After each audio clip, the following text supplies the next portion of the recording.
The longer that financial conditions stay tight and rates are restrictive, you will see that impact activity and see things slow down. We are expecting a slightly slower economy. We think that that will open the door to rate cuts. You'll probably get some capital appreciation if the economy slows, as we think it does, towards the end of the year. We think the trend is still towards disinflation. The Fed will probably be cutting in May or June. It feels like the uncertainty this year seems to be higher than it was last year. This is Bloomberg Surveillance with Jonathan Ferro, Lisa Abramowicz, and Annmarie Hordern. We've almost made it. It is Friday. Good morning. From New York City for our audience worldwide, this is Bloomberg Surveillance alongside Annmarie Hordern and Manus Cranny. I'm Lisa Abramowicz. Jonathan Ferro is still off. He will be back next week. I have to say, this week has been such a muddle. And one thing that I keep repeating to myself, other than good morning, is this idea that the economy is not the stock market.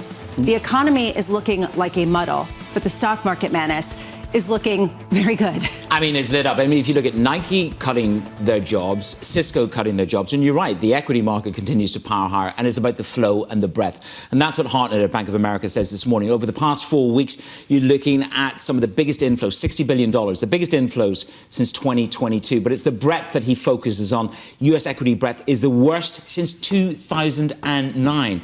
And to end the mania, because in his theory, it is mania, this tech mania, real rates have got to get to 2.5% to 3%. But that's not going to happen. Well, exactly. But that's exactly why people are taking off the table, which is part of the reason why you saw a rally in bonds. The reason why people are so focused on the lack of breadth is because NVIDIA reports next week, and that's been such a huge bulk of it. If you look under the hood, delinquencies picking up on consumers, retail spending really soft. And yes, some people say it's seasonal, but Manus, a lot of other people say it was so broad-based, it's hard to just dismiss this. That takes me back to the one line from Paul Donovan. I think you mentioned Paul Donovan's note this morning about something else, but it is that wonderful phrase about the hedonism of the U.S. consumer. And in the end of the day, it is about credit card. The delinquency levels are not extreme. They are rising, but they are not extreme on autos. They're not extreme on any of the leverage in the system here. And the last thing the American public will do is stop spending on their credit card. And we haven't reached the end of that track yet. I have to say, you talk about American hedonism. It seems like Europe is getting a little sick of it, Annmarie. I was reading the Ursula von der Leyen in the Financial Times this morning, and we're hearing a lot of rhetoric ahead of the Munich Security Conference about how Europe may have to go it alone a little bit more. So I think on one hand, you have Kamala Harris, the vice president, going there, and she's going to talk about U.S. isolationism and how the U.S. should not be isolated. She's not going to mention Trump by name, but obviously those remarks have one individual and his recent comments about NATO in mind. And then Ursula von der Leyen talking to the FT, talking about a, quote, rough world ahead we live in. She wants to subsidize the European Union's defense structure, kind of like what they did with COVID, similar to what they did with natural gas when Russia invaded Ukraine. So even though you have current administrative officials going to Munich and they're going to say, we stand side by side with our NATO allies, I think the writing's on the wall for Europe that they need to do more. And this was a theme we saw over and over in Davos. How much is it notable that Kamala Harris is the one that's kind of holding the helm for the United States? Well, she has gone to the Munich Security Conference, and given the fact that we are going towards a November election, she's going to have to be front and center on some of these really important stages, because there are still a lot of questions about President Biden's age. And you saw that overnight in the CBS poll. I love this New York Times quote. While no one in the White House will say this too openly, Ms. Harris's challenge in the campaign is to demonstrate that she is up to the job so that voters will not worry about reelecting an 81-year-old president who will be 86 at the end of a second term. Let's take a look at what's going on in markets right now. You are seeing another lift to end the week as people really do see those flows that Manus was talking about. The largest, as he mentioned, since February of 22 into equity. So solidly across that 5,000 line. Another lift today, 0.2% gain, 50 of 56. You could see a bit more dollar strength today. Again, this is a somnolent pair. This is a pair that's going nowhere as people try to parse through the ECB speak, the Fed speak, the strength in the U.S., the weakness in Europe, and what that means. 107.69. And what you can see elsewhere is a little bit of a lift to yields. And I'm really focused on today's PPI data, especially because it does dovetail into PCE. How much do we see some sort of retreat retracement of the CPI that we saw earlier this week in terms of hot inflation. Coming up, Annmarie Hordern of Northern Trust as the S&P 500 closes at yet another all-time high. Norman Rule, former senior U.S. intelligence official with tensions continuing to escalate between President Biden and Israeli Prime Minister Benjamin Netanyahu, and Ian Shepherdson of Pantheon Macroeconomics ahead of U.S. PPI data to round out the week. We begin with our top story, the S&P 500 hitting yet another all-time high. Market selling off briefly after CPI on Tuesday, gaining background ahead of U.S. PPI due this morning at 8:30 a.m. Annmarie Hordern of Northern Trust still expecting a soft landing. Quote, a deeper dive into growth and inflation dynamics convinced us to maintain our outlook for deceleration in U.S. growth. Forward-looking drivers of labor demand and supply suggest this slowdown is likely to come. Annmarie joins us now. And Annmarie, thank you so much for being with us. Congratulations on your new post. I'm curious if you see this data that we got this week as indicative of the muddle that leads to that slowdown that you're expecting. Exactly. I'm very happy to be here, Lisa.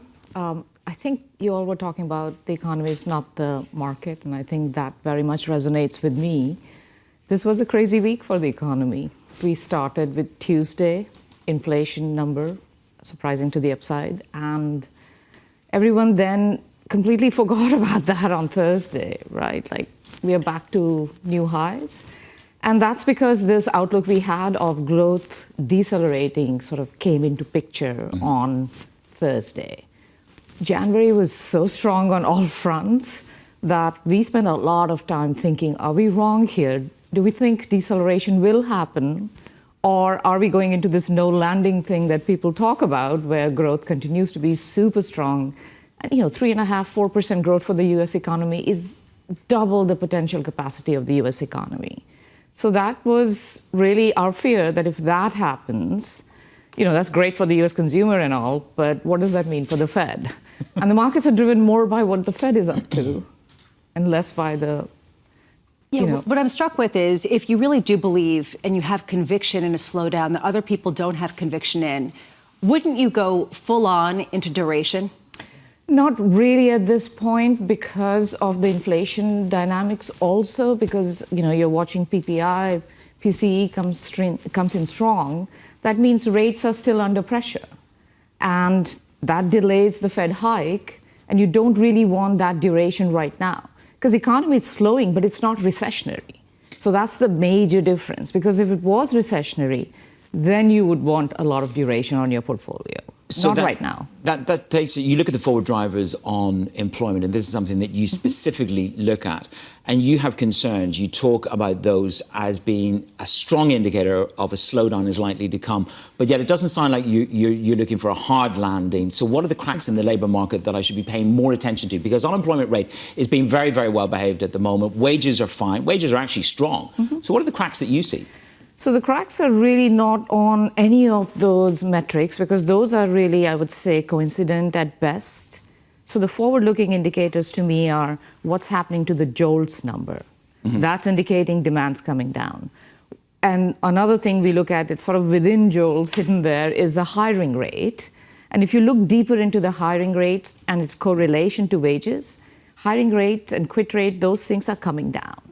That means wages are likely to come down. That means this super core component of CPI and PCE that the Fed is focused on, that's not going to be as worrisome. And that's what keeps me less worried about the hard landing scenario. So then why, to Lisa's point, why are you not sort of more enthusiastic about duration at the moment? Or is it that you look more towards credit, perhaps, and at that kind of the side of the market rather than full-on duration? Excuse me. So you saw what happened when inflation number this week was bad, right? We saw massive backup in yield. And I don't think the market's fully priced in that potential yet, that, we get a hotter PCE number for a couple more months. That then leads to this worry. And if rates go up, you see they're still super correlated to what's happening to equities. Rates go up, equities down. Speaking of which, talking about sort of the inflationary impulse, you wrote in your research that we are worried about a potential risk scenario where continued conflict in the Middle East raises oil prices and makes it harder for the Fed to act this year. It's sort of the concern about, I don't want to call it stagflation, but stagflationary kinds of headwinds. Are you going more heavily into energy stocks to sort of hedge against this? It seems like this is the key hedge for so many different investors right now. Yeah, I think you can call it stagflationary fears. That's the word. That to us is a risk case. It's not the base case because, these dynamics are well known in the markets. I think anyone who needed to hedge this has hedged already. We do have exposure to natural resources in our portfolios, and really just something as a risk scenario, not the base scenario. Watching it, that feeds into inflation and the same cycle again. We spent yesterday talking about the UK, stagnation nation in the UK, a slippage in Japan into recession, and likewise in Europe. You talk about growth outside the United States of America is much more uneven. So that's in the numbers. But we see higher growth in absolute terms in China and an improvement in the nominal growth in Japan. I look at the velocity in Japan, 6,000 points rally in the past 4 months, twice the pace of the NASDAQ. That's from Martin Malone, who's just sent that through to me. To what extent are you preparing to take additional global risk? That's an excellent question. I would like market breadth to improve, right? So by market breadth, I mean not just concentration in NVIDIA and all the U.S. Stocks versus... All hail NVIDIA. The small cap stocks and other stocks in the U.S. and value stocks in the U.S. and everything that nobody has paid any attention to for a long time. Market breadth improvement to me would also mean market breadth improving globally. Okay. So in other words, that is very uneven also. Only Japan sort of seeing a revival. But if you look at EM index, it's down for the year. If you look at other parts of Europe and UK, they're showing some signs of life, but I wouldn't call it yet that market breadth has come back. Adwaita Wahuguna of Northern Trust, you are sticking with us, which we are happy to say. Right now, let's get you an update on stories elsewhere this morning. Here's your Bloomberg brief with Yahaira Hakis. Yahaira. Hi, Lisa. Travel is picking up in China due to the Lunar New Year, offering signs that spending might also pick up. More than 61 million rail trips were made over the first 6 days of the national holiday. That's up more than 60% from the same period last year. China's economy has been struggling with growth concerns amid deflationary pressures and the ongoing property crisis. Another major company slashing jobs. Nike is cutting 2% of its global workforce as the sportswear giant cuts costs amid a weaker outlook. It has nearly 84,000 employees worldwide. The layoffs are planned in 2 phases. The first kicks off today, with the second to be completed by the end of the fourth quarter. In December, Nike said it was looking to save as much as $2 billion. Amazon founder Jeff Bezos has sold more shares of the company. He offloaded another 12 million shares, valued at $2 billion. It brings the total he sold in the past week to more than $6 billion. Bezos hasn't explained why he's planning to sell as much as 50 million shares, but the timing is likely linked to his move to Florida, which has no capital gains tax. That's your Bloomberg Brief. Lisa? Thank you so much, Yahaira. Okay, we already talked about this. It's a tax reason, right, Annmarie? I mean, that's obviously, it has to be. Okay, let's put that aside for a second. $6 billion is nothing to sneeze at. What is he buying? He has yachts, he has islands, he has everything. He's got spaceships. I mean, honestly, what more can he buy? That's a good question. He's not saying what he's buying, and he's not saying why he's doing it. I think it's pretty obvious why he's doing it. He just moved from Washington State to Florida, 7% capital gains tax or a 0% capital gains tax. So he's saving millions of dollars. But yeah, I don't know what he's buying yet. He's sending a strong message as well. You know, I will not be corralled. I will not be corralled. I'm the master of this company, and I'm the master of where we go. Well, we'll be watching that $6 billion. If he's looking for places to park it, I have some recommendations. Up next, the White House urging caution in Gaza. We continue to believe that under the current circumstances, without a credible plan, as the president said, to account for the more than 1 million Palestinians that are down in Rafah, a major operation in Rafah would be a disaster. That's next. You're watching Bloomberg Surveillance.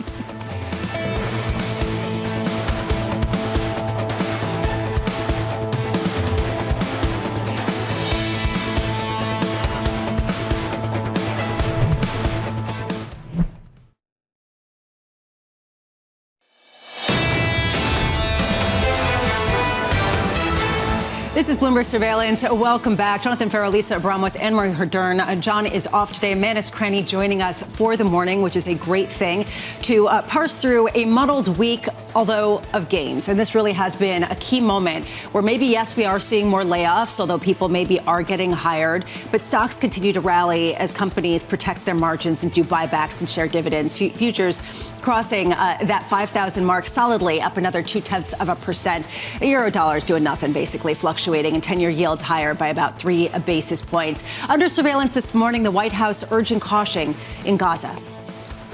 We continue to believe that under the current circumstances, without a credible plan, as the president said, to account for the more than 1 million Palestinians that are down in Rafah, a major operation in Rafah would be a disaster. We agree with that. And we're continuing to talk to our Israeli counterparts about what that plan might look like. Here's the latest. International pressure mounting as Israel prepares for a major ground offensive in Rafah, where over 1 million Palestinians have fled. Rafah is believed to be Hamas's final stronghold and location of an unknown number of Israeli hostages.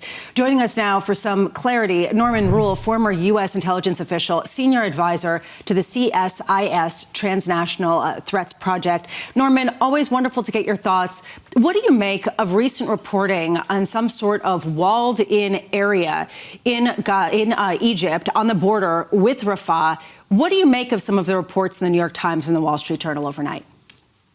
Good morning. Egypt has been adamant that it does not want to see an inflow of Palestinian refugees. It has multiple reasons for this, ranging from the fact that the refugees may not leave, they would be very expensive to maintain in the international community, may turn away from its obligations. There would be militants among the refugees who could reignite the terrorism and all near insurgency Egypt faced in the Sinai. And you also have the issue that this would depopulate Palestine. And many in Egypt believe this is what Israeli hardliners seek. However, there has been history where Palestinians in Gaza have knocked down or exploded the wall and poured into the Sinai.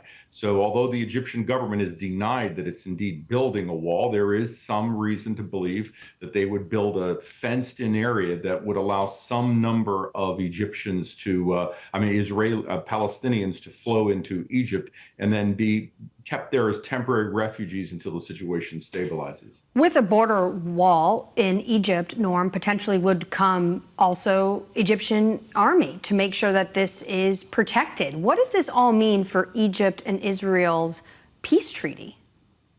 Well, Egypt has reportedly moved some number of personnel and armor into that area recently, but not to fend off an Israeli threat, but rather to bolster its security. So if Palestinian refugees did flow across the border, they would be able to contain the area. This happened in 2008 when Hamas blew up the wall and about half of Gaza's population poured into Sinai for a few days. The Egyptians can't have that happen now. Now, this said, the 1979 treaty is very sensitive issue in Egypt. Neither Egypt nor Israel would want to see this fall apart. But at the same time, Egypt and Israel must cooperate on terrorism and the tunnels and the border. So I think you're going to see quiet cooperation, heavy Egyptian rhetoric against Israeli troop movements and anything that might threaten Palestinian refugees pouring into Egypt.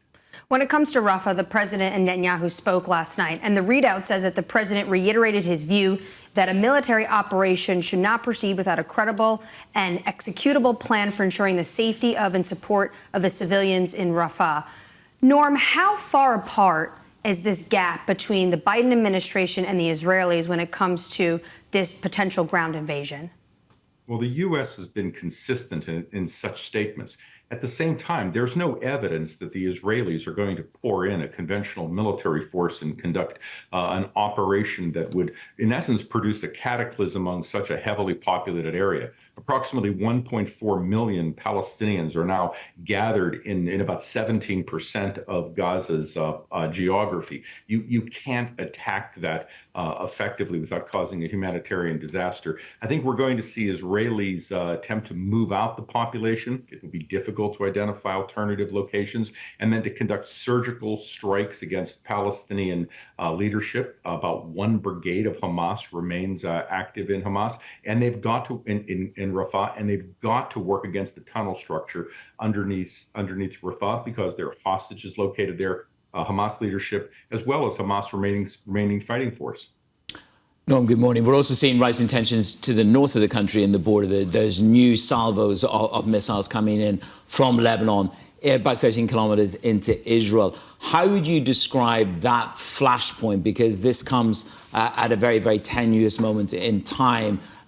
Will the Israeli pushback be significant, or how would you describe the tension on that border at that end of the country?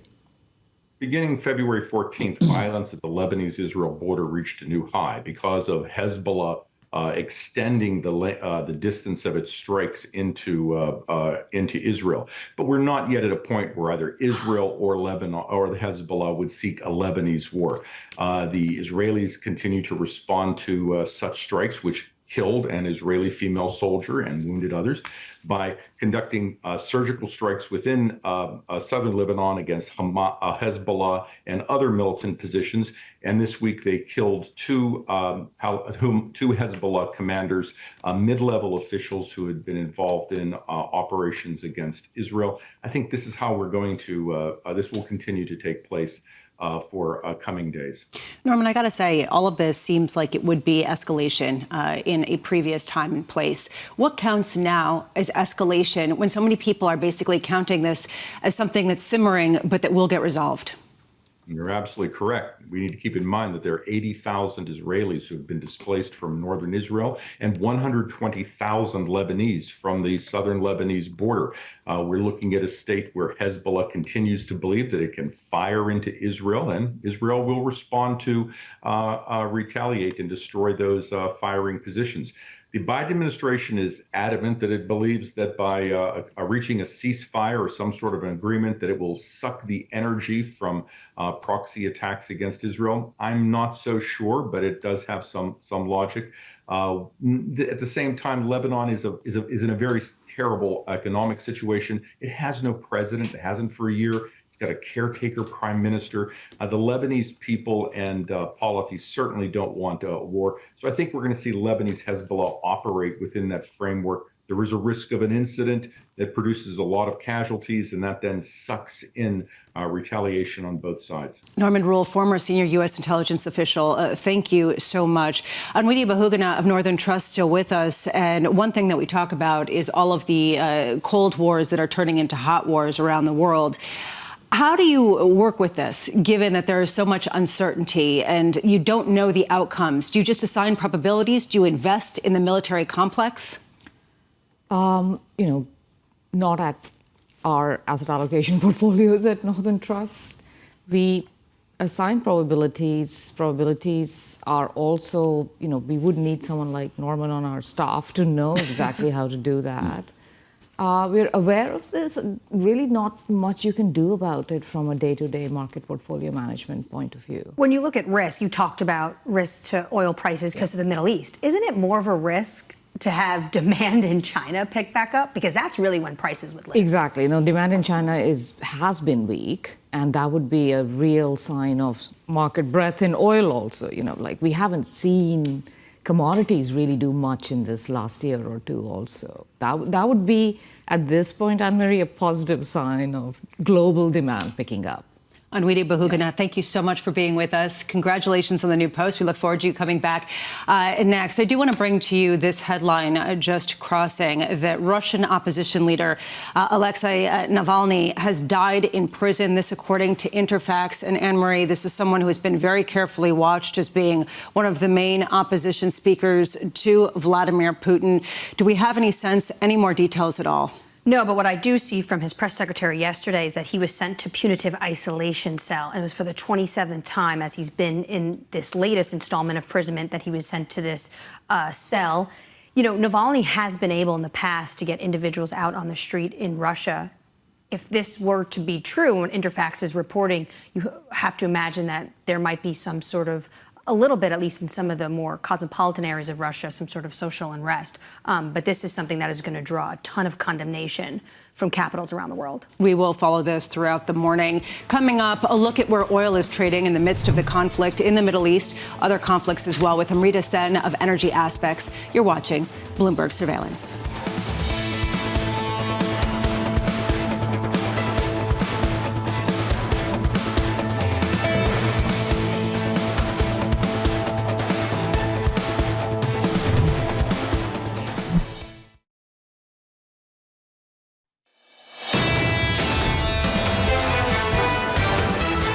Hours until the other most important data point of the week, because they've all been pretty important and pretty conflicting in terms of their message. We get PPI coming up.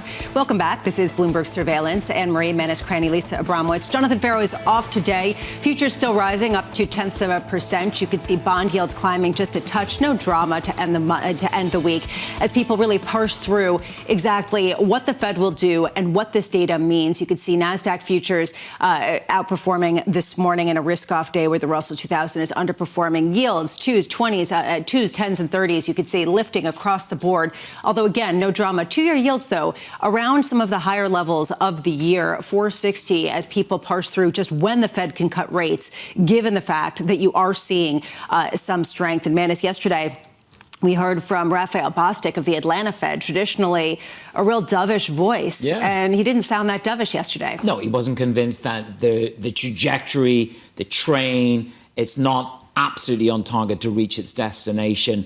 And to that extent, it's about the hesitancy in the Fed. They want more confidence in the Fed. You look at, there is one big position out there by Jupiter. Jupiter have put on a massive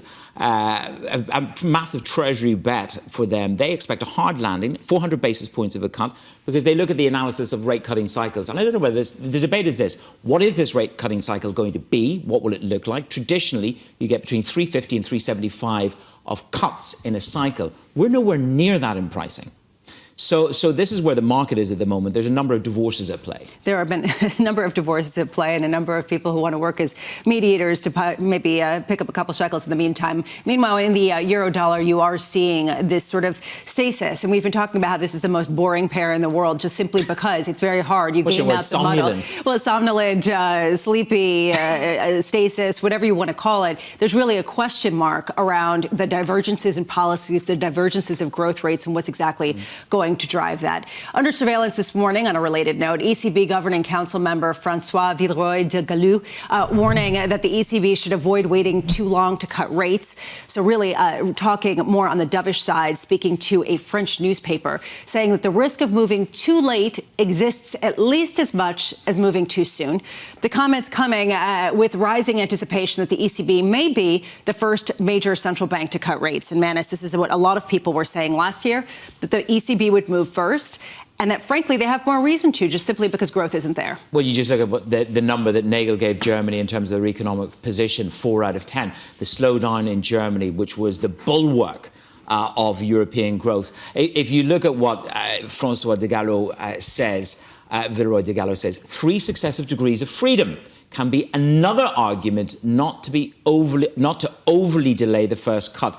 Now, the question is how poor is the economic scenario in the Eurozone, and does it warrant faster and more aggressive cuts? And then that takes you to what European bonds are going to do relative to treasuries. And I have to say, Annmarie, what this does to some of the prognostications that we heard from Ursula von der Leyen in the Financial Times, they want to spend more. Is this something that they can and have the willingness among some of the ruling parties to do? Well, when you look at the European Union, you're looking at herding cats, right, when it comes to trying to get things over the finish line. But also, Christine Lagarde also spoke yesterday and said the last thing she would want to do is make a hasty decision, see inflation rise again and have to take more measures. So it feels like there is a little bit of this push-pull. The worry is, do they go too soon or do they go too late? And they seem to be worried. In another episode of Herding Cats, House Republicans saying they will not pass another stopgap measure in order to avoid a government shutdown. House Majority Whip Tom Emmer telling Bloomberg that negotiators in both chambers will continue to work on a framework which may include a series of spending bills. The House is in recess, of course, until February 28th because they're good at taking vacation. The Senate is also away next week and will have to deal with the impeachment of Homeland Secretary Alejandro Mayorkas. before working on a spending bill. You put this all together, Annmarie, talking about the muddle in markets, the muddle in D.C. Is it going to come together for some sort of prevention of another government shutdown, or do we have to talk about that again? We're going to have to talk about that again. Because Tom Emmer, the Republican Majority Whip last night, told Kayleigh Lyons and Joe Matthew on Balance of Power that we're not going to see this continuing resolution. So they come back then on February 28th, and then the first tranche of potential spending that they did this two parallel approach to potential government shutdown is March 1st. So they have 3 days. 3 days to get spending bills done. And to the point about Alejandro Mayorkas, once the Senate deals with that and there's a trial, they can't take up any other legislation. That's it. So they just don't have the time. But we have heard Congress say before, we're not going to do a continuing resolution, and then they do it. So it's so much fun to surprise, cover the muddle. And all I can say is, on one hand, you want to say, who cares? Just ignore the noise and let's look elsewhere. But then other people will say, well, guess what's behind a lot of the rally that we've seen this year and a lot of the strength in the U.S. economy? It's a lot of the fiscal spending that we've seen continuing to play out. Apple, meanwhile, is racing to catch up with Microsoft in the field of artificial intelligence. Bloomberg reporting the company is on the verge of releasing a new software tool which would help developers compete with Microsoft's GitHub Copilot. The new system will use AI to predict blocks of code, simplifying software development. The moves come as Microsoft and Alphabet surge ahead with development of ChatGPT and Gemini. We've been waiting for Apple to come out with something. There is a question of whether Apple is underperformed because they haven't really been coming out with some sort of artificial intelligence, in the sense that NVIDIA is still the outperformer, and that seems to be the main theme, Manus. Yeah, I mean, it comes down to how do you monetize AI if you are a phone and app company. And to that extent, what Apple have put on the table, or we understand has put on the table, is on the development side, not on the phone, not on the iPad, not on the product that is sitting around this desk. And if you look at what Galaxy have actually done, Samsung Galaxy, they have begun to imbue AI into their phones. If it's translation, interpretation, and in terms of imaging, and that's where the real zeitgeist is, because we spend our lives focused on the back of these phones. We spend our lives on Instagram, on the photography, and so that's where, well, some people do. No, I'm just a tortured soul on sort of, social media. But if you talk about what Samsung are doing, they are making AI come alive for you, for me. I should go and work at sales. Well, I will say, though, what's the better pitch, right? To be on the development side where you're actually producing. Well, I don't know where the bigger products. monetization process is. Right now, it's NVIDIA, no? I mean, Annmarie, that's exactly what you're looking at right now, is that it's really with respect to the hardware, not the software. Yeah, that's where you want to make the money. I think people are still trying to figure out how AI is going to, how they make money while incorporating into consumers' lives. And then it becomes, Manus, you're talking about the iPhone, but then for Microsoft, it's going to be all about the search. Can they finally potentially go above Google and make Bing a real thing? Well, and not just that, and we could talk about Bing another time, but we can also talk about what's going on with Google and why it is falling this morning in response to some search questions. Meanwhile, oil prices holding steady despite the ongoing war in the Middle East and a gloomy outlook from the IEA. Brent crude trading below $83 a barrel. This has been one of the biggest surprises after rising 1.5% on Thursday, a short-lived rally. WTI trading close to its highest price since mid-November. Amrita Sen of Energy Aspects joining us now. And I got to say, Amrita, this has been one of the most confounding stories out there in a midst of many, many confounding stories this year. What is this? Is this an issue of demand falling off, or is this an issue of supply that keeps coming and cuts that cannot be enacted in the way that OPEC Plus hoped? Well, I mean, like you said, prices are trading at their highs for the year. So I don't think that's suggesting fundamentals have weakened. I think the bigger challenge is that we just don't have traders who are convinced enough to go long. I mean, speculative positioning in the market remains very, very limited right now. If you look at the physical market, physical crudes are on fire. I mean, dated Brent, which is the physical crude that Brent prices off, is far stronger than the futures benchmark. The backwardation is steeper. And I think there is a big mismatch. I think the physical market is telling us that actually the market has tightened. We haven't seen the stock builds at the start of the year that most people were expecting. In fact, January has come in with a draw. So, yeah, I mean, look, yes, the freeze-offs in the U.S. have helped, but supplies will come back from Q2 for sure. But I do think the market is in healthier condition than prices are reflecting right now. Amrita, good morning. I'm curious to get your take on the IEA. They're calling a surplus for this year. you would say that you've seen a 60 million global stock draw. So it's your view, the IEA's view, because that's going to go down not very well in Riyadh, is it, in terms of a surplus for the whole year? I mean, the IEA's report is the one that said that they see 60 million draws in January, but then they're still calling for stock builds in Q1, which would be an enormous stock build in Feb and March if that was the case. I do think the March numbers will get the Q1 numbers will get revised down, and I think in reality, Q1 will end up being flat or potentially even a draw rather than a build. We also have a build in Q2 that, the seasonal. Q3 is a big draw and then a small build in Q4. I don't think it's anything that deviates from seasonality. Our crude balance actually shows a small draw. Liquids balances, yes, they are building in part because there's a lot of NGLs. And the IEA is mainly talking about liquids balances. So yes, but remember, both the IEA and us, we have OPEC plus production coming back gradually from Q2. In reality, that is unlikely to happen. We do believe that OPEC plus will extend its cuts in some form, if not all, through Q2. So that then, of course, the surplus does go away. Amrit, I want to ask you about Iran. China's imports of Iranian oil have fell. This is the lowest level in 11 months. Is this about China's demand story, or is this potentially an Iranian story? It's just that Iran's floating storage has been run down. If you look at the data, the peak was pretty much around like last year and the year before. We have seen about 140,000 barrels per day of oil from Iran on an average basis go into China all of last year. And now Iran's floating storage is gone. So you just don't have that additional barrels available for China to take. What you've seen instead is China's taking more Russian oil. India's taking less Russian oil. And in fact, they are now pulling more West Africa. So that's been a huge development in the market that is going missed because it's not necessarily supply, but they've amassed all this oil for years, and that was actually meeting a lot of China's demand, but now it won't be because we have run that down. Yeah, it's interesting. I only ask because there is, talk of the administration potentially trying to put or enforce more of these sanctions on Iranian crude. If we could just end on prices, given what's going on in the Middle East. If we did not have any of these hostilities in the Middle East, how low would oil prices be right now? Because some of that risk must be priced in. I actually don't think you have a lot of quote-unquote geopolitical risk premium, because if you think about it, even with the Red Sea disruptions, prices didn't really go up. We were still in the 70s for Brent for the longest period of time because we are not losing any supplies. What we are seeing is a disruption of trade flows, and it is very, very disruptive for refineries, which is why product prices are very high: diesel, gasoline, jet, and that will remain the case. The pull-up we've seen in crude prices has actually been driven by a fundamental story that the market has ended up tighter than people had expected. So, yeah, sure, we might correct a couple of dollars, but I really don't see much in the form of geopolitical risk premium in crude prices right now. Annmarie Hordern of Energy Aspects, thank you so much for being with us. Annmarie, I love that question of yours. You've asked it before. I absolutely love it.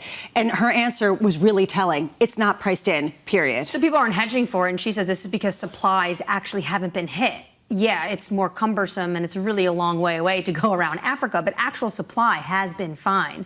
But I wonder how much more of an upside you would have in these prices if there was to be an escalation of hostilities. It's a great question, and one that we will ask other people too as well. Let's get you an update on stories elsewhere this morning. Here's your Bloomberg brief with Yahira Hakas. Yahira. Hi, Lisa. Russian opposition leader Alexei Navalny has died in a prison camp, according to Interfax. The report cites the Russian prison service as saying Navalny, quote, felt unwell after a walk almost immediately, losing consciousness. Navalny, one of Vladimir Putin's most vocal critics, was serving a lengthy prison service for charges including extremism.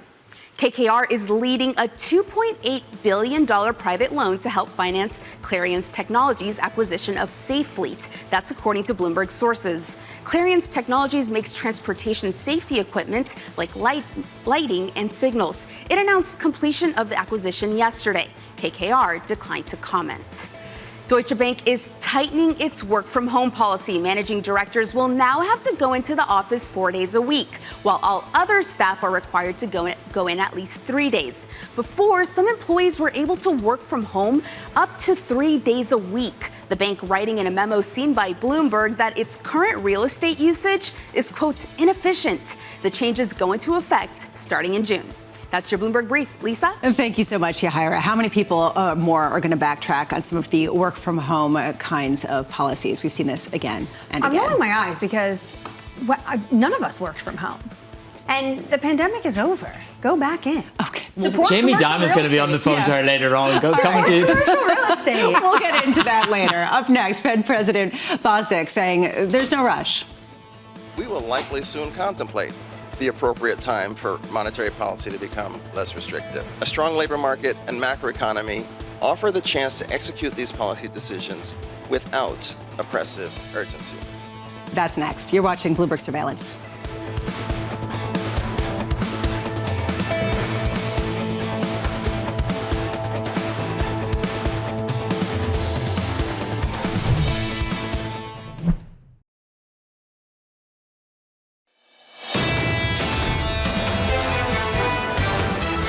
Debate about working from the office versus home here around the table at Surveillance. Welcome back. This is Bloomberg Surveillance. Annmarie Hordern, Lisa Abramowicz, Manus Cranny, Jonathan Ferro will be back on Tuesday. Right now, we're looking at a market that continues to get a lift from the sense that companies are immune to some of the pressures that we see elsewhere. Maybe just that NVIDIA keeps on NVIDIAing, although it is down today after some people were raising some questions. 56 on the S&P futures. Eurodollar doing nothing, but euro gaining out. It's sort of like a horse race that nobody wants to watch. 10-year yields up almost 3 basis points, 426. And crude lower after getting to some of the highest levels this year, down 0.8% Under surveillance this morning, Fed President Bostic saying there's no rush. We will likely soon contemplate the appropriate time for monetary policy to become less restrictive. Right now, a strong labor market and macroeconomy offer the chance to execute these policy decisions without oppressive urgency. All things considered, the U.S. economy is in a good spot, even an enviable spot compared to other major economies. And that was the dove on the bench. Here's the latest PPI due at 8:30 a.m. following hotter than expected CPI earlier this week and weaker than anticipated retail sales. Ian Shepherdson of Pantheon Macroeconomics writing, quote, our mapping of the retail sales data on the personal spending numbers suggests that real consumption probably fell slightly in January. It is far too soon to say that consumer spending is now on course for a sharp slowdown in the first quarter. Ian Shepherdson joins us now. Ian, how do you parse the difference between a slowdown and a sharp deceleration? What's the difference and how does it matter? Yeah, it's got to be sustained. That's the first thing, especially when you're looking at data from the middle of the winter. Because it's quite probable that some of that weakness in January retail sales was weather-related, so some of it probably will rebound in February, some of it might be lost permanently. At this point, we just don't know. I'd also just remind everybody that the US retail sales numbers get revised even when the weather's fine. So this is the first stab at those data. They'll be revised potentially quite substantially. So I always kind of think that we should just take a deep breath whenever we see something that's really surprising, and this applies to the CPI numbers as well this week. You know, take a deep breath. Wait and see what happens the following month. Think about these potential special factors which might be at work. And don't dive into a premature conclusion, because you might then just find yourself having to reverse that position very quickly within a few weeks. It's always a good idea to take a breath at these numbers. Ian, good morning. Good to see you again. That is the issue for the Fed, though, isn't it? There's words, there's language that they're using. Victory is not at hand. We want more confidence. We want more clarity. We want more ammunition to give us the verification for cutting rates. They don't want a 90s redux, which is where they went through cutting rates, only having to raise them again. What is it that will give them the confidence to pull the trigger? Well, they've pretty clearly told us that they're not going to pull the trigger in March. So by the time May, June rolls around, we'll have a lot more data on everything. You know, we'll know whether that drop in retail sales in January was real or a statistical artifact or a weather effect. we'll also have a much better idea about payrolls, because remember, we had a big upside surprise in January and upward revisions to November, December. So it looks as though the payroll numbers have strengthened. But if you look at the forward-looking stuff, you can also make the case that by the time May, June rolls around, they'll have weakened again. And given that uncertainty, plus the fact that this is a very cautious Fed anyway, after the whole transitory fiasco on inflation, they've told us that they want to see a lot more data on everything. It's not just that they want to see the core PCE printing at 2% annualized every quarter. It did that in Q3 and Q4 last year. So already there on that, but they want to see it do it again in Q1. And they want to see some evidence, I think, that the long-awaited softening in the labour market, at least at the margin, is beginning to emerge, whereas the very latest data from the labour market kind of point in the opposite direction. So what do you do as a policymaker who's cautious and nervous at this point? Well, you just tell everybody that you're going to wait. And so that's exactly what they're going to do. And that's what Bostic said again yesterday. Yeah, well, maybe the Europeans maybe have less time to wait than the Americans. In this cutting cycle, it's interesting when you look at some of the stories that we've got this morning. Jupiter Fund boost their treasury bets to a record. They're going for a hard landing and 400 basis points of cuts. They've also run the analytics in the cutting cycles, and that's why I'm curious to get your view. The typical cutting cycle is somewhere between 350 to 375 basis points. Everything that we look at so far does not suggest that that's the kind of scale of cutting cycle that we're going to get, because we are in a fundamentally different economy to the 1990s. So with that trajectory over the next 2 years, are we going to make anything like 350 basis point cuts without some dramatic incident to take us there? Well, it's certainly true if you look at Fed history over previous cycles. That is roughly by how much they cut. But of course, they tend to be cutting either in response to a shock like, the GFC or COVID, or a major economic cyclical event, which drives up the unemployment rate and pulls down inflation quite aggressively. So in the absence of all of those things, we do have a different position that the Fed normally faces when they're starting to think about cutting rates. What we've got instead is inflation heading rapidly back towards their target at a time when the unemployment rate is still very low. So that would certainly suggest at the beginning that they proceed cautiously and slowly, and that they don't dive into the rate cuts in the way that you might normally expect. But I don't think we should then rule out the possibility that later on they have to go faster, because some of the leading indicators on things like layoff announcements and small business hiring intentions and businesses' capital spending plans really do now look quite weak. Not yet in the hard data, but certainly in the leading indicators. So if that materializes over the course of the spring and the summer, that would give the Fed the green light to move faster, and it would bring that sort of not necessarily hard landing, but a bit worse than the sort of base case, everything will be all right landing coming into view. So again, this argues for the Fed to retain optionality in terms of flexibility, of timing and of scale of the rate cuts. But I think, as we've seen so many times over the last few years, so many impossible things have happened, so many things that we thought were certain to happen haven't happened. We all have to keep a very open mind about this cycle, because there's no real parallel for it in any previous historical episodes.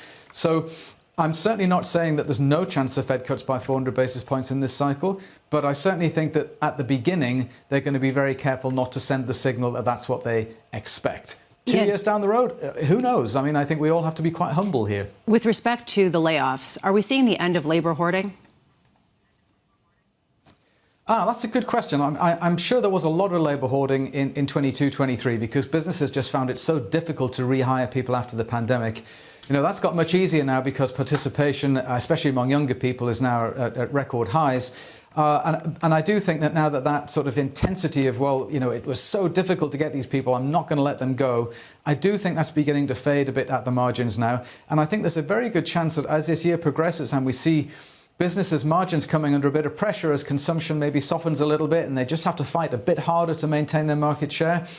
To maintain net earnings in that environment, you need to think really hard about your labour costs. So, yes, I think there's quite a good chance, and we're seeing it in some of the leading indicators, that actually layoffs are picking up. And that would, to me, be consistent with this whole story that businesses are finally realising, look, if I let these people go and then I need to hire them back, I'll be able to do it. Whereas, 2 years ago, they were terrified. If I let this guy go, I'll never get him back. It's a different environment, and I think it is beginning to impinge on their actual behaviour.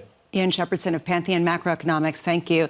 It was just notable to me to see all these layoff announcements, and we could say, why haven't they showed up in the numbers? But the fact that a lot of these companies feel the freedom to make these cuts to people is a shift, Manus, from what we saw last year and the year before. It really is, and that's presumably going to pass through then into wages. It depends whether it's technology rate cuts, Lisa, based on transferring into AI, or whether it's just real job cuts. Nike cutting 2% of the workforce, Cisco cutting 5% of the workforce this week. So you may say they're incremental.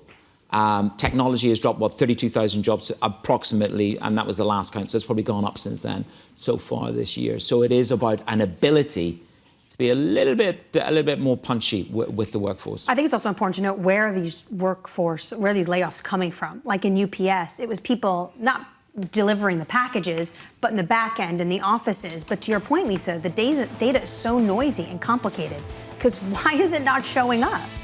It's a great question, and maybe it's having to do also with the continuing claims actually rising some of the higher levels. At least maybe they're not getting rehired as much. Coming up next, we're going to be speaking with Sarah Hunt of Alpine Saxon Woods, Greg Valliere of AGF Investments, and Kelsey Barrow of JP Morgan Asset Management. This is Bloomberg.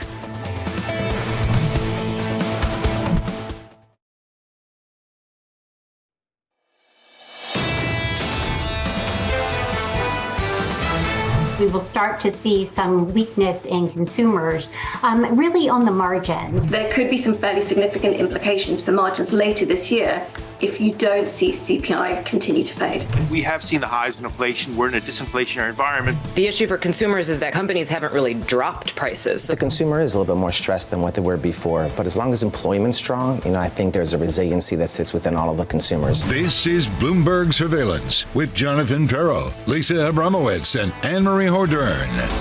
90 minutes until a key economic data, PPI, coming out to round out the week of a modeled kind of view on the U.S. economy. We're talking about CPI coming in hotter than expected and retail sales falling. From New York City for our audience worldwide, welcome back. This is Bloomberg Surveillance. Annmarie Hordern here, Manus Cranny. I'm Lisa Abramowicz. Jonathan Ferro is off for the remainder of the week, which is just the rest of today. When we take a look at what's going on in markets, in the economy this week, I have to say, Manus, the economy is not the market is not the economy. And what it looks like is the equity market is flying on the heels of NVIDIA, and the economy maybe is showing some signs of cracks. Yeah, and definitely those retail sales. And I think each guest has consistently said go a little bit below the hood, and the retail sales are perhaps a little bit more worrying than we all presumed. The market just passed it off. It passed off a hot CPI. It passed off a weak retail sales. We put in 11 record highs so far in 2024, Lisa. And if it continues on this kind of velocity, you're talking about a year like 1995. Which was excellent, but then, of course, the Fed spoiled the party. They had to raise rates after cutting rates, and that is what Bostic is worried about. We haven't got victory in hand, and so these are going to be delayed rate cuts until there's a real sense of confidence. There's a question, though, about how much that's really going to matter for the NVIDIA-driven rally, that it's a really narrow breadth, and that, yes, there flows into the equity market, but it flows into the AI story. This is the reason why people are watching for next Wednesday, NVIDIA reporting earnings, kind of a key moment, not just for big tech, but also for broader equity markets in the U.S. Bank of America, the flow show, sort of, it's almost like a Bible, isn't it? But it's a very robust indicator. And Michael Hartnett and the team say, look, the top 5 stocks account for 75% of this year's rally, and that breadth in the equity market is the worst since 2009, March 2009. That should send a hot red flag to every asset manager in the world. But what can you do? You don't want to be left. It is weaponized FOMO. You don't want to be left off that boat. Yeah. I'm even part of it. Deploy. Well, there is this question about how much that's going to support things, as there are plenty of other risks, whether it's election risk, whether it's geopolitical risk. And Marie, I do want to get back to the story that we were talking about earlier that just broke. Interfax reporting that Russian opposition leader Alexei Navalny died in prison. It has great implications given the fact that he was the loudest voice against Vladimir Putin. I know your phone's blowing up. What's the sense right now? Well, the spokesperson came out and said they have not been able to confirm it, so his lawyer is on the way to the prison. But Interfax is confirming this. They're saying, according to Russian media, that he fell sick during a walk and medical staff were unable to revive him. There's going to be lots of questions about did he actually die of natural causes? Remember, only just a few years ago, he barely added this nerve agent attack, which most Western leaders blame this was at the hands of the Kremlin. What happens next is going to be very interesting. Will people in Russia actually come out and potentially protest what has happened to Alexei Navalny. This is an individual who he's ran against Putin. He ran for mayor of Moscow. And then, of course, there's going to be this global condemnation. But what else can they do to Russia? All the sanctions and penalties have been laid. It's going to be curious, though, how it's colored given some of the tense debate in Washington, D.C. We'll be getting more on that in just a bit. Right now in markets, you can see just more of the same. A little bit of a lift to equities, 50 of 56. Euro dollar, well, again, it's the horse race that just keeps around 107.77 at the moment. And we could see yields up, just pushing a little bit higher through the session, 426. The interesting one is crude, off some of the highs of the year as people look to some of the tensions maybe resolving. I can't keep up with what the narrative is that's driving oil on any given day, so I'm not going to pretend. Coming up, Sarah Hunt of Alpine Saxon Woods and the tech-fueled equity rally. Greg Valliere of AGF Investments as the House rules out another temporary spending bill. And Kelsey Barrow of JP Morgan Asset Management as the economic data jolts the bond market. We begin with our top story, the AI-fueled rally in stocks driving the S&P 500 towards 6 straight weeks of gains. NVIDIA at the forefront, as we've been talking about extensively. Sarah Hunt of Alpine Saxon Woods saying all eyes are on its earnings report next week, adding any faltering by the current poster child would, we believe, be a problem for equity markets, especially as investors start to push rate cuts further into 2024. Sarah Hunt, I am very pleased to say, joins us now. Sarah, can you give us a sense of why NVIDIA is driving the market? Why maybe if NVIDIA misses, others couldn't necessarily rise up and take over? Well, I think that the good news was that Microsoft came out with good numbers and showed that some of the AI was actually fueling some of their earnings, right? This is the big question. Yes, this is great technology. Can you monetize it? NVIDIA is the poster child for that because it's the demand for those chips that's fueling everybody's usage of all of this. If they have any kind of wobble, that anyone can say, well, maybe this isn't as fast and as quick as we thought it was going to be. I think that the whole story comes into question. And that whole story was, I think, instrumental in helping equity markets through the fall of last year when rates looked like they were going higher and they were going to stay higher. And then all of a sudden the market had something to hang its hat on, which was AI is coming, productivity is coming. We have something to look forward to because equity markets like a good story and they want to look forward to something. If it looks like that story has any kind of weakness, I think it's going to be a problem. We saw a $200 billion market capitalization rally in one day for Meta. What kind of downside are you potentially bracing for with NVIDIA's earnings? Well, I think the thing is that, people keep making parallels to 1999 and 2000 with the dot-com era and everything else. This time you really have earnings to back it up. But if you don't see that earnings growth, or the potential is, this year is going to flatten out a little bit, people are expecting some huge numbers and some huge growth out of these. The question is really going to be if you don't get it. Does the stock drop a lot? I don't know. It's really going to be, what am I forward earning? What am I looking forward to? And if that looks like that's going to slow down, I think that everything in this space has got a little bit of room to come down because everything has just moved so quickly and so high. There is quite a frenzy and almost mania to the sort of the daily obsession. I think, as you said, Lisa, people are just waking up and they just check their NVIDIA price. And to the point on the flow show from Bank of America, I mean, you actively look at markets every day and you deploy. What conversation do you have about concentration risk and breadth? How do you deal with that? Well, I think that when you're constructing portfolios for clients, you want to make sure, it's very difficult when the market is this concentrated, right? Because no one's going to put a portfolio together that looks like the top of the S&P, because those 5 stocks are something like 30% of it. Yeah. That's very unusual. So you talk to people and you explain to them that, yes, you have some participation in your portfolio, but if you get a change in rotation or a change in leadership, or you finally see that market broaden out like everyone is looking for it to do, or you get some sort of slip up like in NVIDIA or earnings, you don't want to be 100% technology, because then you're going to feel that downdraft like you felt it in 2022. You want to be making sure that you have enough other things in the portfolio that are looking at different parts of the economy so that, yes, you have to have some tech because you can't be completely unexposed, but you can't be as exposed as the S&P or the Qs are. So where are those other parts in the portfolio then that warrant, is it dividend flow? Is it sort of a poor man? I think I had somebody actually say to me, get a poor man's NVIDIA. That's a whole other story. But where are those other portions in the portfolio that you should be paying attention to? Consumer cyclicals, the consumer looks a little bit faltering at the moment. You've got oil, which is sort of range bound, but paying out big dividends. So where are the alternatives? Well, you've got places where you've got really good cash flow and really good growth. You've got some industrials where that's happening. I know that energy has been a back and forth discussion, but there's still a lot of cash flow that's going on there. There's a heck of a lot of buybacks in that, isn't there? So you've got a lot of buybacks, you've got a lot of dividends there. We look at cash flows. Cash flows are very important. You look at some of the places in the industrial space like HVAC, right? So Carrier and Trane and the companies that are looking forward to a long period of growth because you're changing out how everyone is looking at their own HVAC systems. Everyone's looking for clean air, especially post the pandemic, right? So you've got places where there is going to be growth that are not just stuck to technology, but have a technology component, which is, cleaner air. All I can say is that I'm having HVAC issues right now, so this is going close to my heart right now. I'm curious, though, just to go to the broader economy and how you frame it out into an equity view, given the fact that we were just talking about some of the job cuts that we're seeing announced.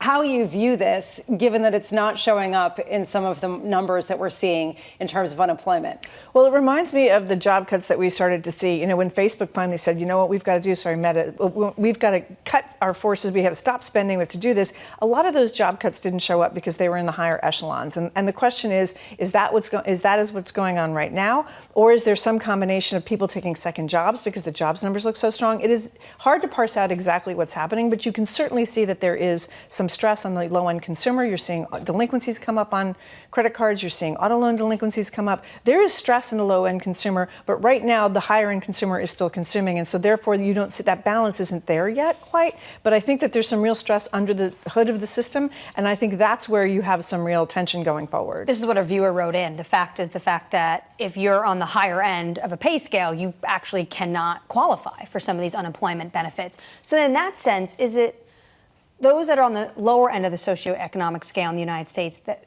are dealing with inflation but still have their jobs, and those on the higher end potentially can deal with and withstand inflation but are at risk of losing their job?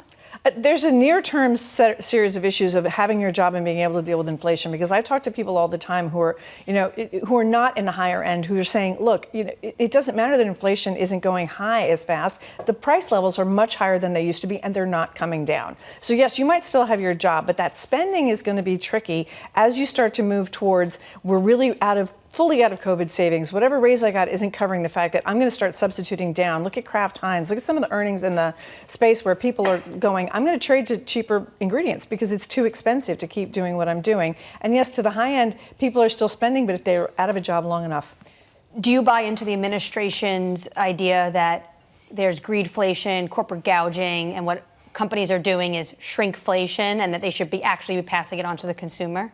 I think shrinkflation has been going on for years. I mean, when was a pound of coffee 12 ounces? When did that happen? That wasn't in the last 6 months. That happened like 5 years ago. So I think that there's always been that sort of a movement. It's been much more obvious now because ingredients have gotten so much more expensive. Do people take advantage in small ways? Absolutely. But is that the reason? I don't think that's the reason. The reason is that price levels are just not coming down, and they're not coming down all along the food chain. So yes, there are periods of time when people can prosper from that, but it doesn't last. One of the narratives from the CEOs that we've spoken to so far in this quarter has been the ability to raise prices. Hermes, I know that Lisa is immune to the price rises at Hermes. Thanks.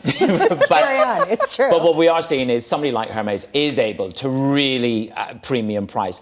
But the rest aren't. You're looking at booze companies that are having trouble in terms of volume at the lower end in Heineken. I caught up with the Moët Hennessy CEO. He said, I can't squeeze prices much higher than here. It's going to be a very different environment in prices. Now, the Fed are going to like to hear that. But in terms of corporate earnings, is that going to be, I don't know what the right word is, whether it's a headwind or a cap. It's a margin squeeze. Right? And in the end, a margin squeeze is part of a problem for earnings, which is for a while you had this world where, yes, inflation was going higher, but people could push price. Labor contracts hadn't caught up yet. So you did have a larger margin ability, an ability to get a larger margin. As labor costs start coming up, as the ability to push price starts coming down, that's going to be the question, because we're all baking in a large earnings growth for 2024. And are we going to get it? And the question is, I don't know. Can technology save us? Because their earnings were so much better. I don't know. I don't think we know yet. And I think that's one of the biggest problems that's going on. Sarah Hunt of Alpine Saxon Woods, you're going to be sticking with us. Right now, let's get you an update on stories elsewhere this morning. Here is Yahaira Hakis with the Bloomberg Brief. Yahaira. Hi, Lisa. Russian opposition leader Alexei Navalny has died in a prison camp. Interfax reports the Russian prison service is saying Navalny, quote, felt unwell after a walk, almost immediately losing consciousness. Navalny was one of Vladimir Putin's most vocal critics and was serving a lengthy prison service for charges including extremism. Shoppers in the UK picked up their spending. Retail sales in Great Britain jumped by the most in almost 3 years. A boost to an economy that just last year dipped into recession. Sales jumped 3.4% in January, more than double what economists expected. The latest figures prompting traders to trim bets on how many rate cuts the BOE will deliver this year. Novartis says it's working on the next generation of obesity drugs after missing the first wave of weight loss treatments. The lucrative market has been dominated by competitors Novo Nordisk and Eli Lilly. The CEO telling David Rubenstein on peer-to-peer conversation what's on the horizon for the company. We're working on really the next wave of medicines, because I think these GLP-1 medicines that you're talking about are very well serviced by the current companies. We think there's opportunity to improve on them, and we hope it's very early stage within Novartis, but can we come up with drugs that better preserve muscle, are maybe easier to take, and more infrequently taken? The full interview will air on March 6th. That's your Bloomberg Brief. Lisa? Thank you so much, Yahaira. Up next, a looming government shutdown deadline. You're not going to get another continuing resolution out of our conference in Congress. When we come back, the key is going to be what are the packages that are put on the floor. We get to talk about that coming up next. This is Bloomberg.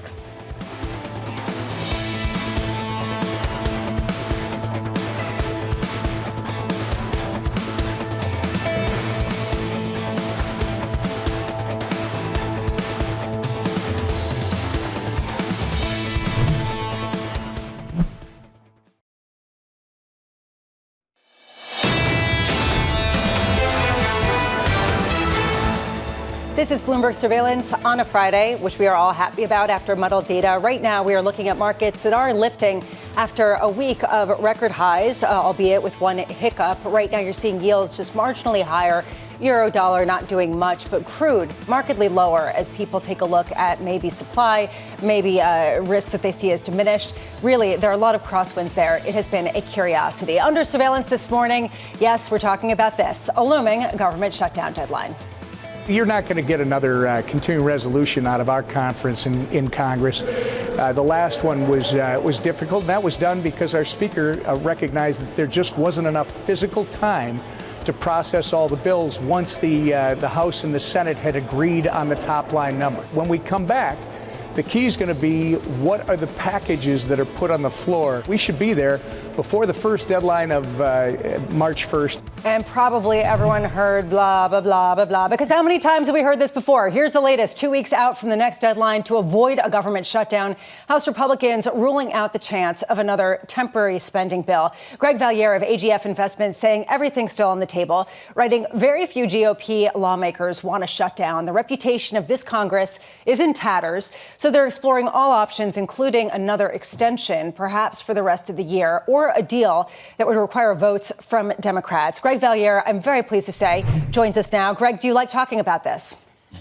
Oh, yeah, it's my favorite thing to do, Lisa, is to talk about a possible shutdown. It's how many years are we going to fall for this and fall for the hype and have it not happen? Well, that's the reason why I ask. I mean, it's your job to cover all of these things. And I wonder, we sort of hear noise, and yet other people say that fiscal stimulus has been behind a lot of the economic strength that we continue to see. So how much can that fiscal support continue to unleash into the economy if you do have this joy of funding that we get to talk about all the time? Yeah, it's a factor. It's a factor for the economy and obviously for government workers. I would argue that the biggest angle here is the credit rating agencies, Fitch, S&P, which already have downgraded U.S. debt and may do it again. And they have stated that it's not entirely because of our deficit, which is a mere $34 trillion. It's also because the whole process in Congress is so dysfunctional. It's a negative story for the markets. So do you think they could actually get these appropriation bills done in the 3 days when they come back from recess? Yeah, I'd say that's fairly unlikely that they could do it in 3 days. And you know, there's an angle here. If they don't, and it drags well into April, then there are some issues that are going to get neglected. Like if they actually change the child tax credit, well, it's going to be complicated if they do it after April 15th, the tax filing deadline. But no, I think this is going to drag on. I don't rule out, by the way, getting a bill for the rest of the year, doing something through September 30th. It's not totally out of the question. So when Tom Emmer says, though, there's going to be no continuing resolution, is this just, okay, they say that, but then they backtrack? Or do you think that there could potentially actually be a government shutdown?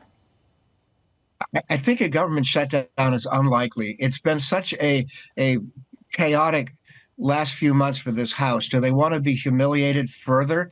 Mike Johnson has lost his halo. I think he does not need that kind of publicity. So no, but again, I do think that some kind of continuing resolution for the entire rest of the year is on the table. I want to ask you about what's going on internationally. Overnight, CBS News poll says that if NATO countries attacked by Russia, should the U.S. defend them? 75% of Americans say yes. It seems like the former president is out of step with the American population when it comes to NATO. And then we just have this news that Alexei Navalny has died in prison. How much harder does it make the Republicans to say that they don't want to go defend NATO countries, especially at the helm of a Russia with Vladimir Putin? Very good point. I think that the last thing the Republicans need is a perception that they're soft on Russia, that they're coddling Russia. And I personally think this was not a good week for Trump because of what he said about NATO. Like, oh, sure, let's have Russia invade a NATO country and we're not going to do a thing just to punish them. That was just absurd. And I think a lot of Americans have heard enough of this and are disappointed. I would note, though, I took a look this morning at all of the key state polls, Trump versus Haley. In most of these states, Trump is ahead by 50, 60, 70 points against Haley. So he obviously has a strong base, but I think saying something like this about NATO is not a plus for him.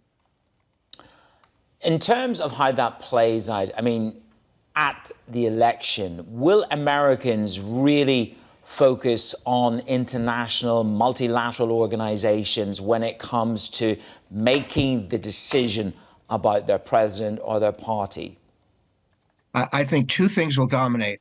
Number one is abortion. I think especially in House races that often pivot on issues like this, there's a strong feeling the Republicans are too strident. And the other thing is immigration. I thought the other big political story this week came out of Long Island, where the winning Democrat said, we can't do nothing, as the Republicans are now suggesting. And maybe inflation plays in. We didn't get a good inflation number, but I think that immigration and more than anything else is going to be an issue, and abortion. Greg Valliere of AGF Investments, thank you so much, as always, for breaking it down. Now breaking down politics on Long Island is Sarah Hunt. I'm just kidding. Don't worry. I'm not going to have you do that. I do, though, want to talk about some of both the dysfunction that people talk about in D.C., but also the fiscal stimulus that you expect to get passed and how that's sort of affecting where you're investing. How much can you get conviction in investing, say, in the military complex, in industrials, in anticipation of some of the fiscal money? Well, I think that, we've talked about infrastructure a million times. Do we really ever get to fund some of that infrastructure? I think that it's clear that there's been more government spending than people anticipated originally, even a year ago, which is part of the reason why this whole liquidity and whether or not we have tight financial conditions or easy financial conditions comes into play, because you've got a lot more government spending consistently than we thought we would. And that deficit is building up, and no one's talking about what that means, and no one's talking about where that interest payments are coming from. You look at all the auctions all the time. The auctions have been better now. So what does that mean? Is it just that, again, globally, we're the least bad place to put your money, or because we have that reserve currency, we can keep going? That's part of the issue going forward. Next week, there is a $16 billion auction of 20-year notes, just in case anyone's wondering. I am curious, though, how you use that to frame out the stock-bond correlation and whether bonds will continue to act as they did before this period as ballasts to potential risk. Well, I think the bond question right now is very tricky because you've got the Fed. We know we're going to eventually get some easing. How much easing we're going to get, we're not sure. On the other hand, you had 15 or 20 years where you had zero interest rates, right? So you finally have some kind of interest rates in the 10 years. So you've got some room to put some balance in a portfolio. But then you also have had, prior to that zero interest rate, a long period of time where people made money on bonds on the pricing of bonds. So it's getting people back to understanding what you're getting is a coupon and a guarantee of your money back. And if things get more volatile, that's a good thing to have. Sarah Hunt, always wonderful to see you. Thank you so much for being with us. Sarah Hunt of Alpine Saxon Woods. Coming up, Russian opposition leader Alexei Navalny has died in a prison camp. This according to Interfax. We'll have the latest next. This is Bloomberg.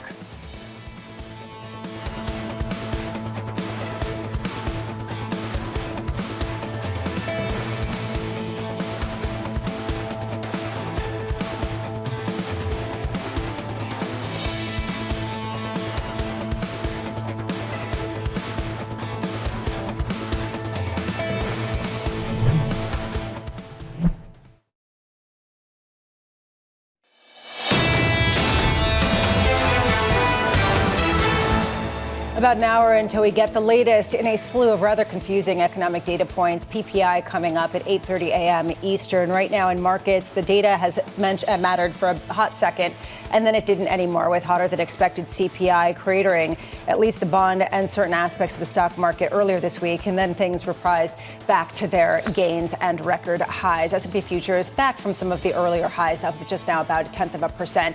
Nasdaq up about 0.5%. Russell 2000 down 0.2%. And again, this correlates over into the bond market where you see yields climbing higher. That correlation with the Russell 2000, Menace, has just been lockstep in terms of higher yields, lower price on small caps. Even more so for the small caps. And everybody has been sort of saying maybe it's time for breadth, time to reach into value relative to growth. I mean, it's the trade of pain. It's a bit like being long yen. 2024, it was the year that was supposed to be yen rallying, and you got slapped in the face with that. Well, it's supposed to be the year for breadth. Well, 5 stocks.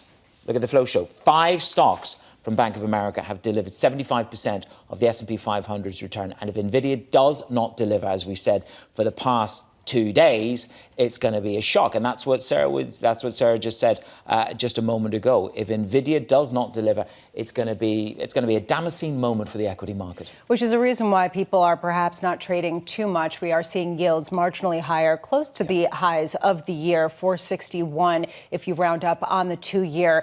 If you push it through the FX market, you get confusion. You get dollar strength some days, you get euro strength the others. And really today, it's not moving around too much. But my eyes are really focused on European fiscal, frankly. And Annmarie, I'm listening to the Munich Security Conference with a closer ear this year to try to understand whether there is more emphasis by European leaders for the need for them to protect themselves and not rely on the United States. We've seen a drumbeat of this since Davos, that they need to look in the mirror and do more to bolster the European Union, the market, and their economy, as well as their defense structure. And we heard from Ursula von der Leyen today in the Financial Times giving this interview, talking about the fact that rough times are ahead and that they want to use the same kind of subsidies that they did during COVID, that they did as one global, one European market bidding for natural gas, to build up their defense complex. And this comes as the former president is saying, if you don't hit your 2% target, we're not going to be there for Article 5 if Russia were to invade. So this is what's looming large over Munich. And wouldn't it be nice to borrow some of that money when interest rates were at zero? Under surveillance this morning, President Biden again urging Israel Prime Minister Benjamin Netanyahu to hold off on an assault in the Gaza city of Rafah without a plan to protect civilians. Meanwhile, Egyptian authorities are reportedly preparing for a potential flood of refugees from Gaza, building an 8-square-mile walled enclosure at the border to house those fleeing the conflict. We hear stories about President Biden urging Netanyahu to do this, that, and the other. And Annmarie, it seems like it's falling on deaf ears. It does at the moment as they are preparing for this ground invasion. And this is why I think you see the White House continuously point out what Biden's advice to Netanyahu has been. So this readout yesterday saying they reiterated the view that they need to not proceed with this unless there is a credible way to make sure they can shelter these Palestinians. At the same time, Egypt is not taking any chances, and they're concerned about what this might be for their border, which is why you have all these reports of this wall potentially going up. And it's an ongoing tragedy in terms of just the humanitarian concerns, and we will be following that. Meanwhile, in economic space, Atlanta Fed President Raphael Bostic saying the Fed should not be in a rush to cut rates. Speaking at an event in New York, Bostic saying, quote, "Victory is not clearly in hand and leaves me not yet comfortable that inflation is inexorably declining to our 2% objective." That may be true for some time. Bostic adding that even if hotter than expected January CPI print is an aberration, the Fed still may need to keep rates on hold for some time. Menace, you've been talking about the fear of the 1990s, the reprise of some of that inflation and how that looms large over these Fed officials. And yet we just had a conversation with Pantheon Economics, and the view there was we don't know what this cycle is going to be. A typical Fed cutting cycle is 350, 375 basis points. However, you are dealing with a fundamentally different economy that nobody really knows how to extrapolate. Nobody really understood the impact of COVID payments and how long they would run for. And it's so you have companies like Jupiter building up massively long positions. They think you're going to get 400 basis points of a cut in this cycle. That would be the norm, but we've just had the conversation. We are not the norm. This is not the norm.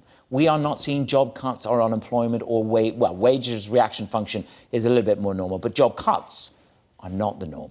Speaking of job cuts, Nike right now cutting 2% of its global workforce as it looks to counter its weaker sales outlook and growing competition. The cuts coming after the sportswear giant said in December it was looking for $2 billion in cost savings. The company saying the cuts, quote, put us in the position to right-size our organization to get after our biggest growth opportunities. As interest in sport, health, and wellness have never been stronger. To me, the real takeaway here, Manis, is that companies feel emboldened to make these cuts. We hadn't seen this for years. No, we haven't seen it for years. And we've actually had a couple of comments in from our viewers out there saying, why is this not showing up? And we just had that conversation with Sarah and Saxon Woods saying higher-end employees are not entitled to sign on for the benefits. I'm not completely familiar with the system here, but you lose your job here and there are income levels and trigger levels which preclude you from signing on for unemployment. You just think some of the companies that have cut jobs, Cisco 5% of the workforce this week, Nike 2% of the workforce. You're also seeing Instacart along with Morgan Stanley. Oh, okay, there's small numbers at Morgan Stanley, but this is, as you say, a more emboldened management able to let people go because they can hire. It makes me think that is there this invisible unemployment market that we don't know because it's not in the data, because these individuals cannot go and ask for these, sign up for these jobless claims. And also, it's not just the tech world. Nike, clearly apparel, last month, Levi's, 10% of their workforce. It's really broadly around the scope of job forces. But until we see it in the data, it's kind of hard to understand how much of this is impacting the real economy. It's a great point in terms of what we're not seeing. And it's the reason why people talk about the muddle and the lack of clarity and focus on things like continuing claims. Shifting gears, Vladimir Putin's most outspoken critic has died in a Russian prison camp. Russian news agency Interfax reporting that opposition leader Alexei Navalny, quote, felt unwell after a walk, almost immediately losing consciousness. For the latest, Bloomberg's Russia economic and government editor Greg Sullivan joins us now. Greg, what's the latest and in terms of clarity that we have around the situation? That's right. The prison service in Russia is saying that Alexei Navalny died. He died apparently after a walk, losing consciousness, but they did not give a specific reason for his death.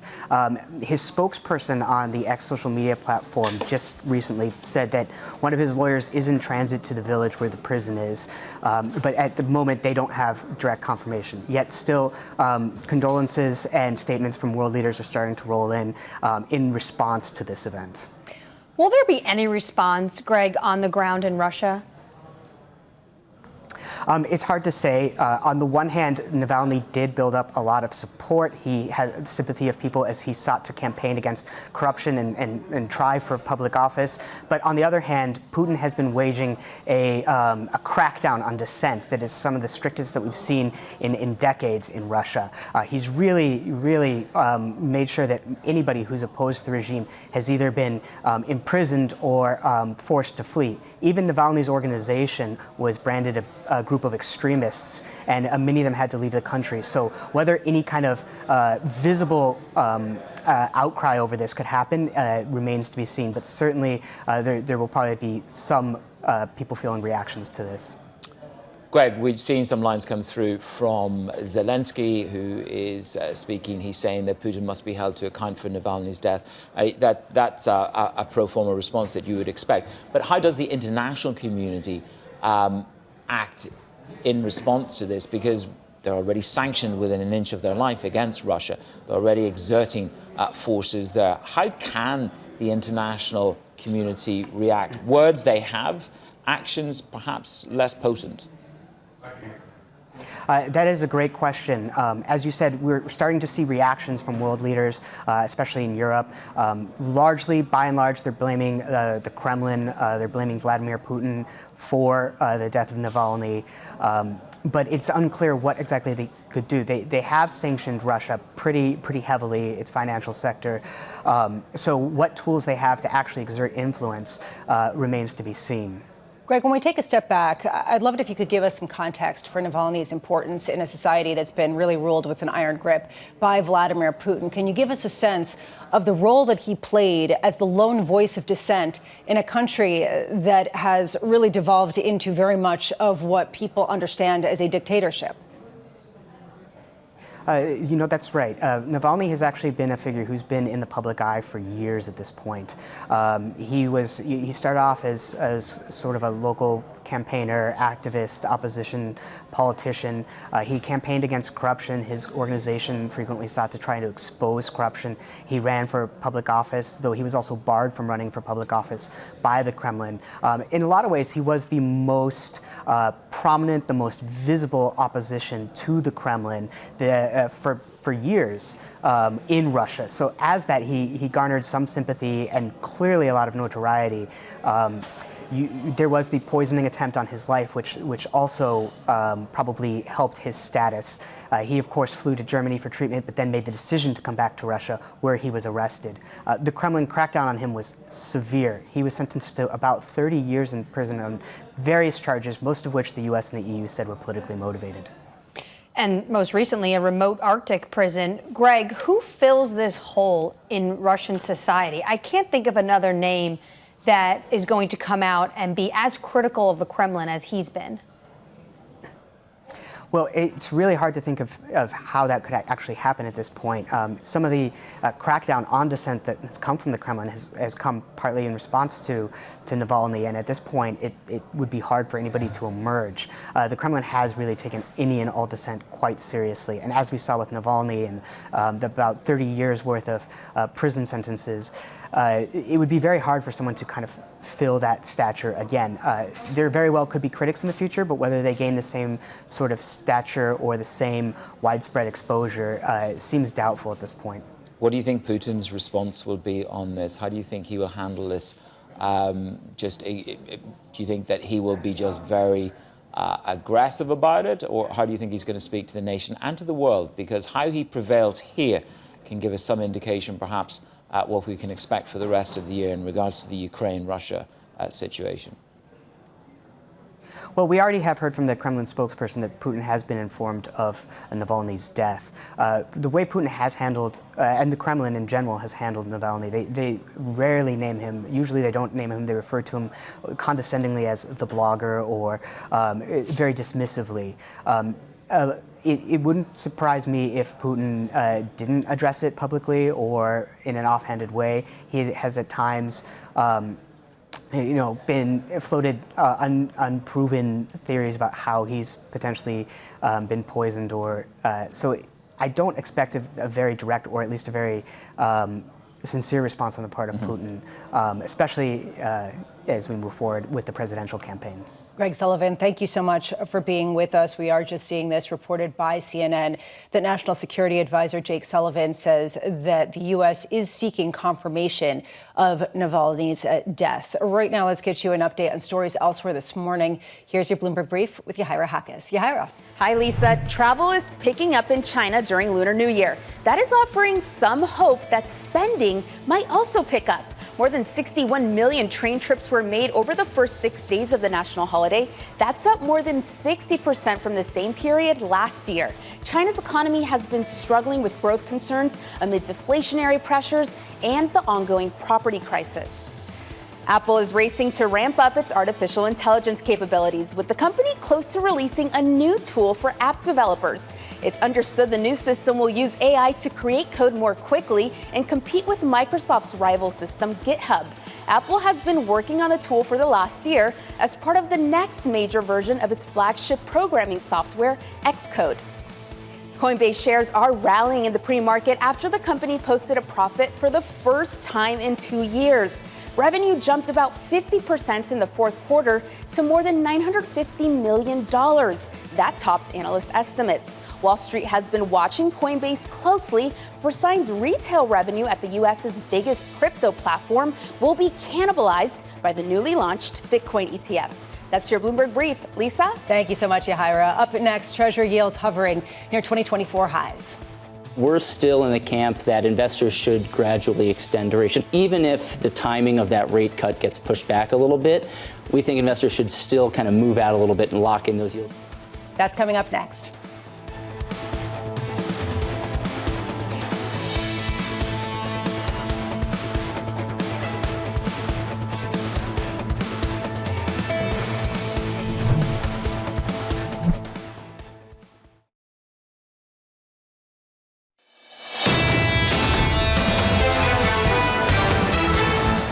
About 45 minutes until that key PPI figure that adds to the muddle that we've gotten so far this week. If you're looking for clarity, good luck. Right now, we're looking at markets that found their clarity, at least in a couple of the stocks, although you have seen a little bit of a pullback in NVIDIA this morning. Just want to bring that up as part of the market check. 50.53 on S&P futures, up about 0.1%. Eurodollar doing nothing. 10-year yields up almost 4 basis points now, actually continuing to climb ahead of that key data. Close to the highs of this year, as we were talking about earlier, 427 now rounded up on the 10-year. And crude lower by 0.8%. Under surveillance this morning, as we were mentioning, Treasury yields hovering near the highs of this year. We're still in the camp that investors should gradually extend duration. Even if the timing of that rate cut gets pushed back a little bit, we think investors should still kind of move out a little bit and lock in those yields. Because, again, we don't expect a reacceleration in inflation. We don't expect the 10-year to get back to that 5% level we saw back then.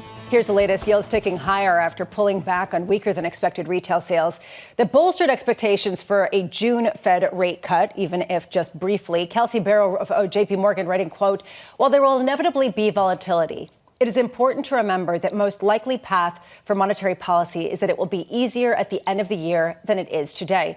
Now is still an attractive time to lock in high real yields in fixed income." Kelsey Barrow joins us now. Before we get into the calls, what did you make of this week's muddle?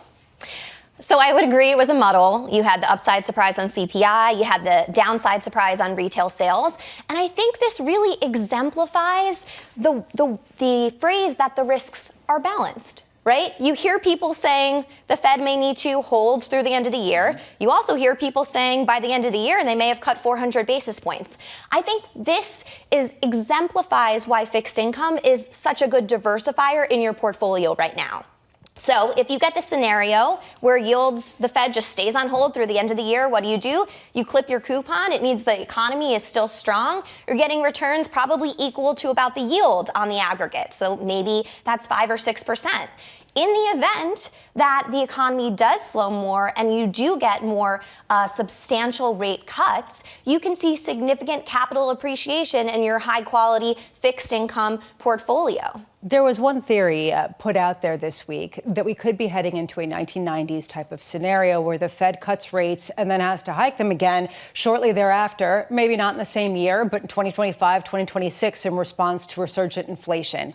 Why do you reject that? as a concept that really was exemplified by hotter than expected CPI? So I don't think we should reject it. I think that there are a variety of outcomes that could occur, and we need to be humble to the fact that we don't really know. But what we do know is what the market is currently priced to expect. The market is already priced for somewhat of a 1995 scenario. If you look at the trough in the Fed funds rate, it's for the Fed funds rate to stabilize around 3.6, 3.7%. So that's about, 100, 150 basis points of rate cuts, and then they pause. That would actually be very similar to the 1995 scenario. So the market is already telling you, yeah, maybe that's what we're going to get. And then in the event that things slow down, you have a lot more policy space than you've had in a very long time. I mean, don't forget, during the pandemic, the Fed only was able to hike to 2 3/8. So they only had 200 basis points of policy space to ease when things got bad. So with that scenario, the market's treading this bandwidth, isn't it? 375 at 425. It's trying to break out.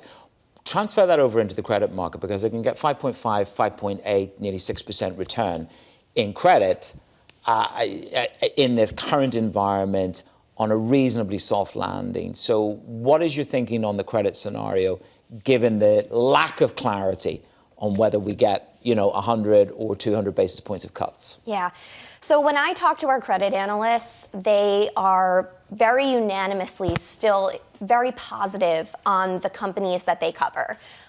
When you look at the earnings that we've seen over the last few weeks, they've been saying to us, listen, revenues are coming in better than expected, but even more interestingly, earnings are outpacing revenues. What does that mean? It means that margins are expanding. So in general, it's been a very positive time for credit fundamentals, and that's being backed up by flows. We're seeing flows into fixed income, and we know that there's $6 trillion in money market funds. Mm-hmm.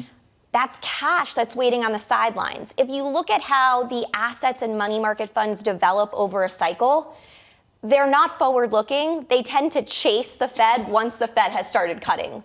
So we want to be encouraging those who are in cash. Don't play musical chairs. If you play musical chairs, you're going to end up being the one without the chair when the music stops.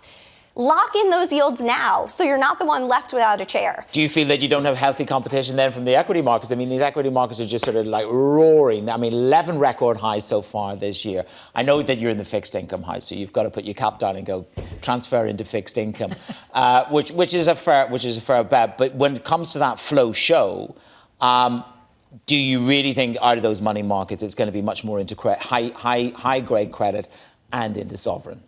I mean, I think it's probably going to be across the spectrum. And so we're not saying that everything needs to be in everything for us. Yes, we're not that greedy. But we do think that there is a place, and that place has been underestimated and underallocated, and for good reason. Okay. If you look back 10 years ago, I mean, we were talking about a situation where the Fed was at the zero lower bound. You had multiple central banks at zero. There were 10, 20, 30% of the global ag had negative yields, right? It was a totally different environment, and that's why people were under-allocated to fixed income. Structurally, we think we're in a different time now. Can you give us a playbook of what you do with the data as it comes in, given that there are people who try to trade it, and then there are other people who say it's more than musical chairs, you're just asking to get burned? Oh, Lisa, I love that you asked this question because I know both of us are very excited and interested to see the PPI data. Dynamically, there are opportunities to be tactically adjusting duration in your portfolio. This year, we've seen a number of opportunities to do that. We've taken advantage of them. And there will likely continue to be opportunities to do that. You want to ultimately, though, look through the noise. But the reason why PPI is important for the benefit of the viewers, it's not actually that headline number on PPI. It's the subcomponents of PPI that directly feed into PCE, which is the Fed's preferred measure. Some of those components, medical care insurance, auto insurance, airfares, those are categories that directly feed into PPI or into PCE from PPI. And it is a confusing story. I don't think that we should ignore the fact that the wedge between CPI and PCE right now on core is over 100 basis points. And on super core, so core services ex shelter, it's 200 basis points wide, right? There are just differences in the way that inflation is measured, right? There's different ways to do it. The Fed has told us they prefer the PCE measure, and that's why we're so focused on it. And there are these distortions in things like auto insurance, which have gone through the roof. Just talking on the tactical trading, is 430 and around there for a 10-year about the peak that you see for this year? Is that a solid buy sign? So for now, I would say that does seem to be a technical level. I think the 100-day moving average is around 433, 434, and so far that's held. A few days ago after the strong CPI print, we tested that overnight. I remember waking up, seeing that we had hit that level, and then we had bounced off that level. So I think for now, that seems reasonable. We still have to see what the data is going to hold. Yeah. You know, the Fed is beholden to the inflation data. Right now, they have a year-end forecast of 75 basis points of rate cuts that's consistent with core PCE at 2.4%. Even if we get a stronger than expected PCE report at the end of the month, let's just say a 0.3 month over month, the 3 and 6 month run rates are still going to show the Fed is on track. So I just want to make sure that people know not to overestimate one data point. We do still need to be sensitive to the trend. Kelsey Barrow, thank you so much for being with us. Kelsey Barrow of JP Morgan Asset Management, who is not playing musical chairs. And probably I should not either, because I always was left holding the bag. I don't know. You have to really be aggressive and push people out of the way if you want to get that. You know what I'm talking about, Annmarie. I always had a chair. There's no shock in that, is there? We'll talk about that coming up. No, we won't. Kristen Bitterly joining us of Citi, as well as Steve Rasciuto of Mizuho, James Lucier of Capital Alpha Partners, and Jennifer Bartashis of Bloomberg Intelligence ahead of Walmart earnings next week. Of course, we also do get NVIDIA earnings. The read on the U.S. economy ahead of PPI with just almost 34 minutes to go. This is Bloomberg.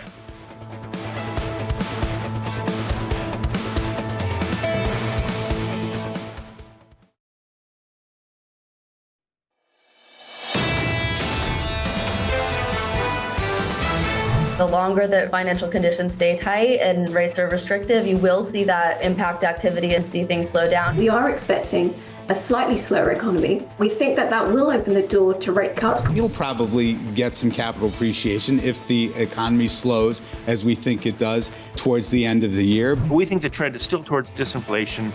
The Fed will probably be cutting in May or June. It feels like the uncertainty this year seems to be higher than it was last year. This is Bloomberg Surveillance with Jonathan Ferro, Lisa Abramowicz, and Annmarie Hordern.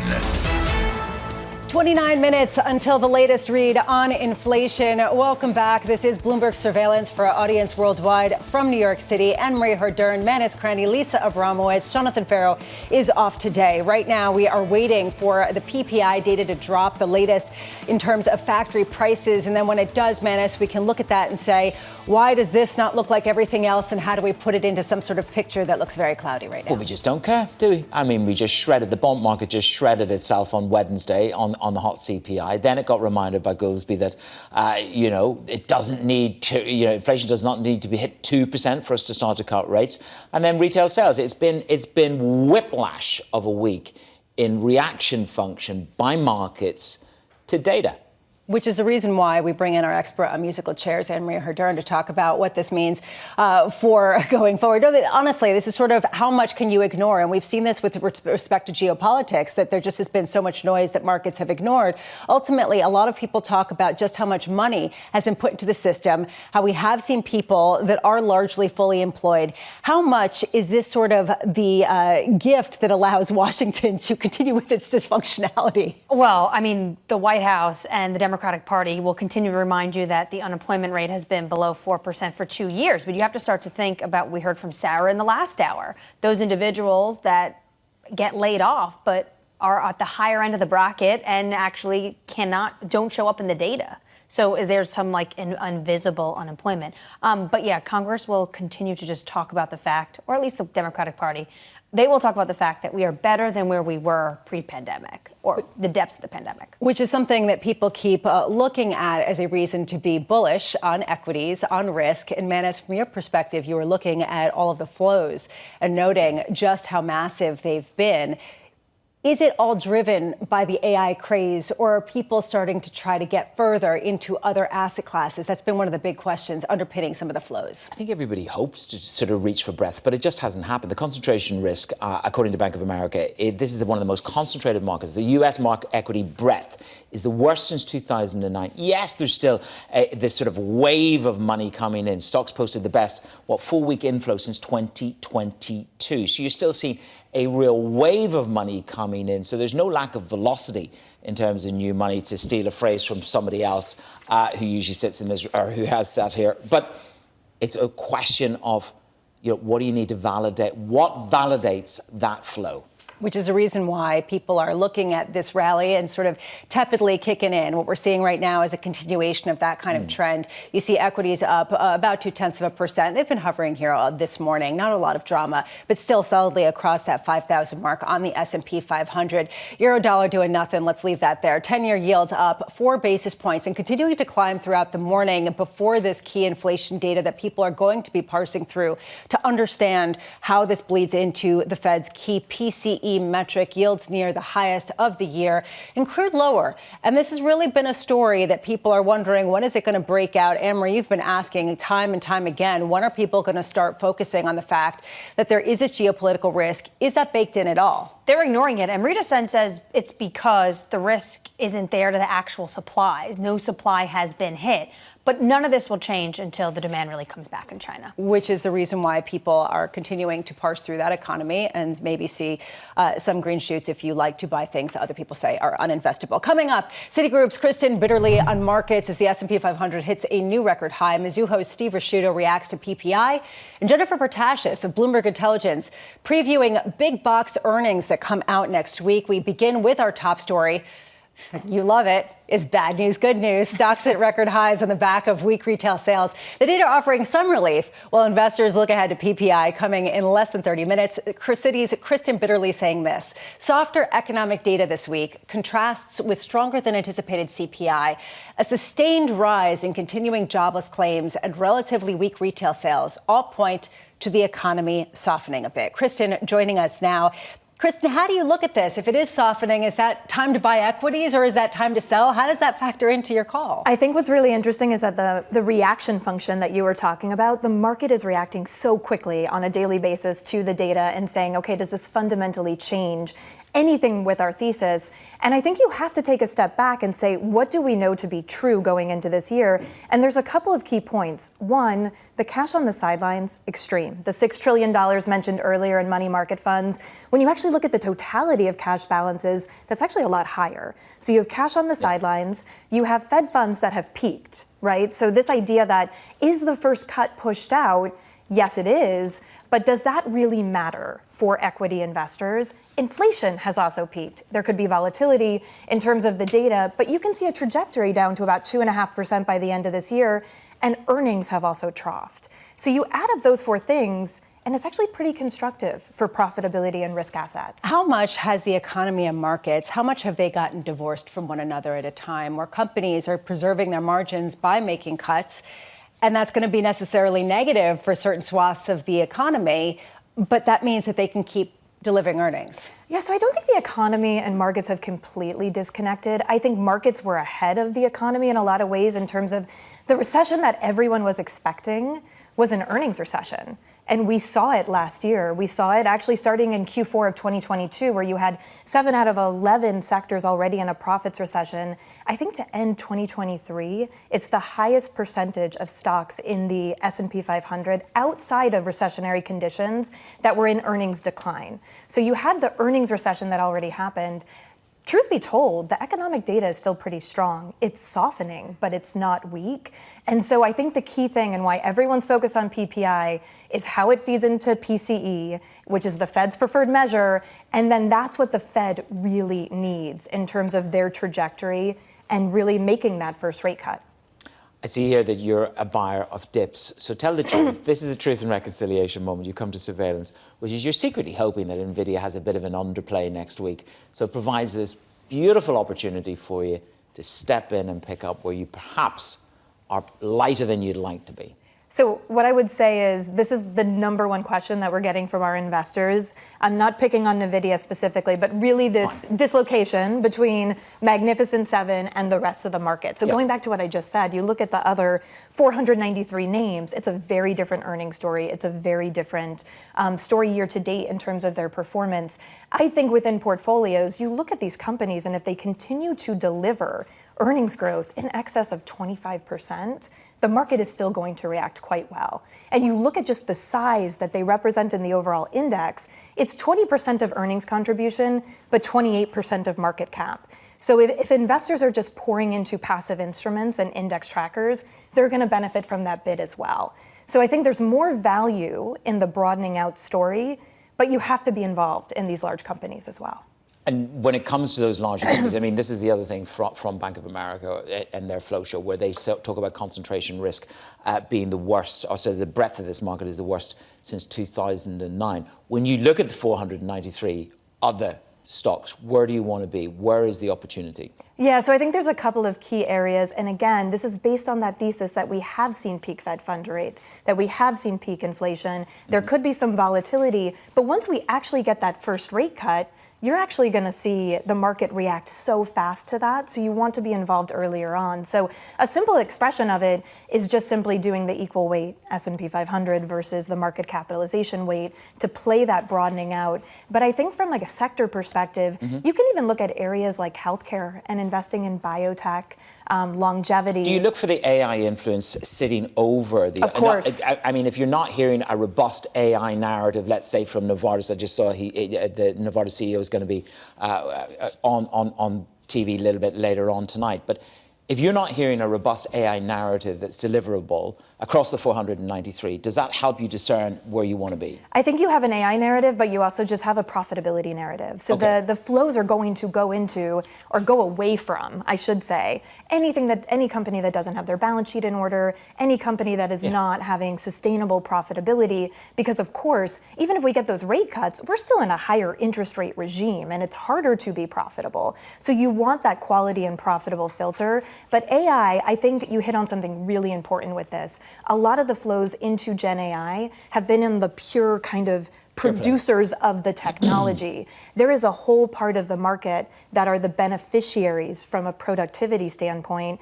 And that's areas like cybersecurity, which is one of our favorites. It's also areas like healthcare, biotech, longevity, in terms of using that type of technology to bring drugs to the market in a faster fashion. So we're going to be hearing a lot more about those tangible productivity gains this year. Has the underperformance of the Russell 2000 become a viable dip? So Russell 2000, I have to say, when I look at the broadening out story when it comes to small caps and mid caps, the Russell 2000 is all encompassing, right? And it just has like such a market reaction function to interest rates, to the broader growth story as well. When you look at some of the indices like the S&P 400 and 600 when it comes to small and mid cap, where you're getting that quality kind of filter, you're getting a profitability filter, there's ways to play in that space and get exposure to the sectors that could benefit. But again, with stronger balance sheets than just kind of the whole small cap space. Citi's Kristen Bitterly is going to stick with us. Coming up, we are going to be talking more about the broader fiscal landscape as we take a look at that cash on the sidelines. Right now, let's get you an update on stories elsewhere this morning. Here's your Bloomberg Brief with Yahira Haqez. Yahira. Hi, Lisa. Jeff Bezos is selling more Amazon stock. The founder of the company offloaded another 12 million shares valued at $2 billion. It brings the total he sold in the past week to more than $6 billion. Bezos hasn't explained why he's planning to sell as many as 50 million shares, but the timing is likely linked to his move to Florida, which has no capital gains tax. The Justice Department plans to scrutinize Disney, Fox, and Warner Brothers Discovery over their proposed sports streaming service. Regulators are concerned the new joint venture could harm consumers, media rivals, and sports leagues. Earlier this month, Disney, Fox, and Warner announced they would team up on sports content, putting it all in one app. Sources say the DOJ will review the terms deal once it's finalized. Vornado Realty is considering several concepts as temporary replacements for a skyscraper near Madison Square Garden. Proposals include U.S. Open tennis courts, a tent set up for events like New York Fashion Week, and basketball courts. The space was cleared when Hotel Pennsylvania was demolished during the pandemic. A company spokesperson says the renderings are for, quote, conceptual purposes, and several interim options are being considered. That's your Bloomberg Brief. Lisa? Thank you so much, Yahaira. I have to say, Kristen, the death of The Office, overplayed? Look, I think what are some of the trends that we're seeing more broadly? What I would say, no, but what I would say is when you look at some of the earnings that we've seen this past quarter and some of these companies and their ability to pivot in terms of, for example, malls, like there was the death of the mall, and malls are no longer about going there to buy products, but the experience that you're gaining. And so I think there's some very creative strategies that companies have employed to help mitigate some of this. Diplomatic answer. Up next, Congress bracing for another shutdown deadline. It's been such a chaotic last few months for this House. Do they want to be humiliated further? Mike Johnson has lost his halo. I think he does not need that kind of publicity. That's coming up next. You're watching Bloomberg.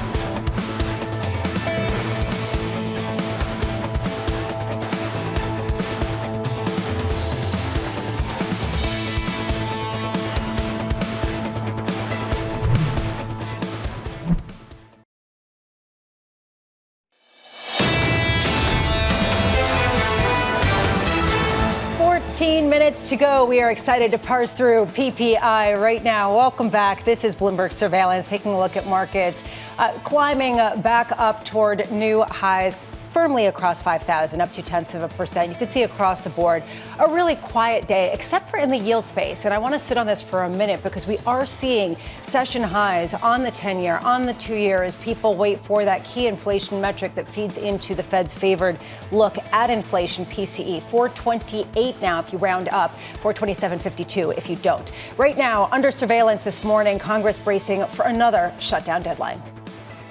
It's been such a chaotic last few months for this House. Do they want to be humiliated further?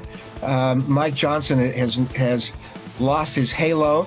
I think he does not need that kind of publicity. I do think that some kind of continuing resolution for the entire rest of the year is on the table. Here's the latest. House Republicans saying they won't pass a temporary stopgap funding bill to avoid a partial government shutdown. The deadline just 2 weeks away on March 1st, right after the House returns from recess on February 28th. Joining us now is James Lucier, senior political analyst at Capital Alpha Partners. We were talking earlier with Greg Valliere, who answered Anne-Marie's question about what the likelihood of getting it done was. Didn't seem too optimistic. What about you? Well, I think D.C. has actually been pretty optimistic on the substance for a while. The House and Senate are actually pretty close on top line numbers and the so-called 403B allocations. In fact, we've been pretty nonchalant about shutdown prospects. The issue here is process. How do you get a bill onto the House floor, which a bipartisan majority would surely pass at this point, and the appropriations writers for which the House Freedom Caucus guys are holding out?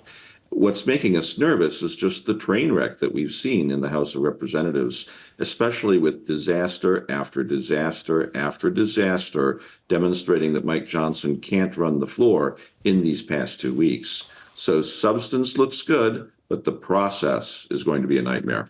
And then they only have 3 days to do it when they come back from recess. So that increase your risk of a government shutdown? Well, it does, but remember that first deadline is only for the first big four appropriations bills, including, I should note, the defense bill. There is a reasonable prospect that Ukraine, Israel, Taiwan funding gets loaded onto that. But 1 week shutdown is something that we don't see as a big deal in Washington. It's good enough for government work. So I think most people have been expecting some kind of a bumpy end to this process. I would agree that a long-term CR is something that's certainly on the table.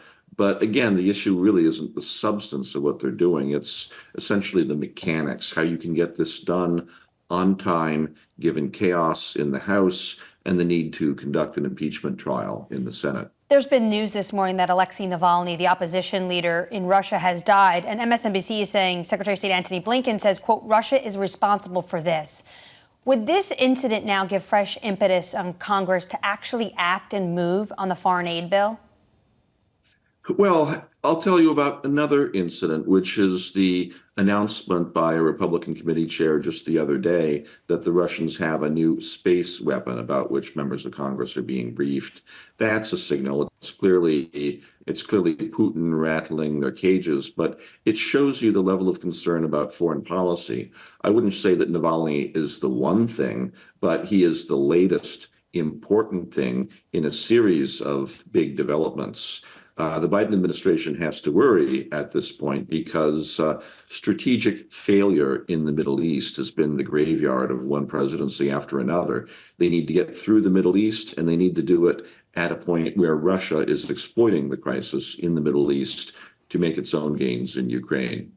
Cool. Let's talk about the Middle East, because we did have the president last night on the phone with Netanyahu. They're trying to push for a way that they want to make sure that if Netanyahu is going to go into Rafah, that civilians are protected.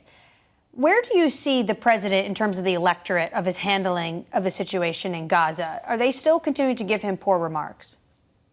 The president is very much a Vietnam generation senator. He was elected in '72. He was never anti-war, but he has been dovish on every major foreign policy issue in the past 50 years.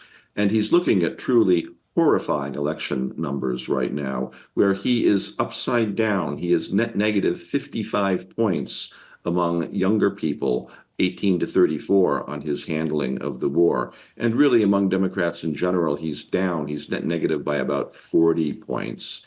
So Biden needs to put the brakes on Netanyahu, show some decisive action, and achieve not only his humanitarian goals in Israel, but also hold together the Democratic Party, which is being torn apart at this point on geographic, ethnic, and generational lines.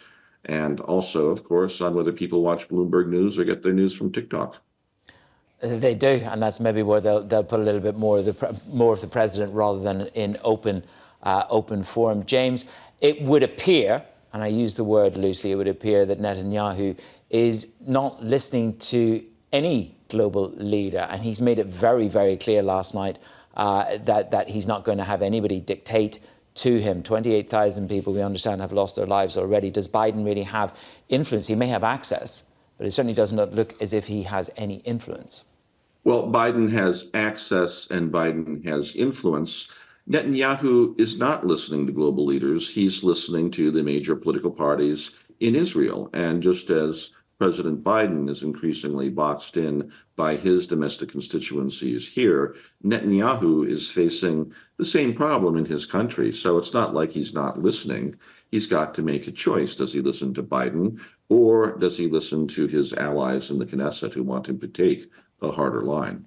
James Lucier of Capital Alpha Partners, thank you so much for being with us. Still with us right now is Citi's Kristen Bitterly, and we talk a lot about how people don't want to price in the election per se. There is, though, policy differentials that are coming to the play that are factoring very much into investments. How are you looking at some of the trade policy, some of the tariffs, in terms of where you want to allocate and where you're a little concerned? This is one of the major themes, I think, in the difference between 2024 and 2023. Last year was all about, I was joking earlier, everyone being a part-time economist and parsing through inflation data and what is the Fed going to do and the trajectory of rates.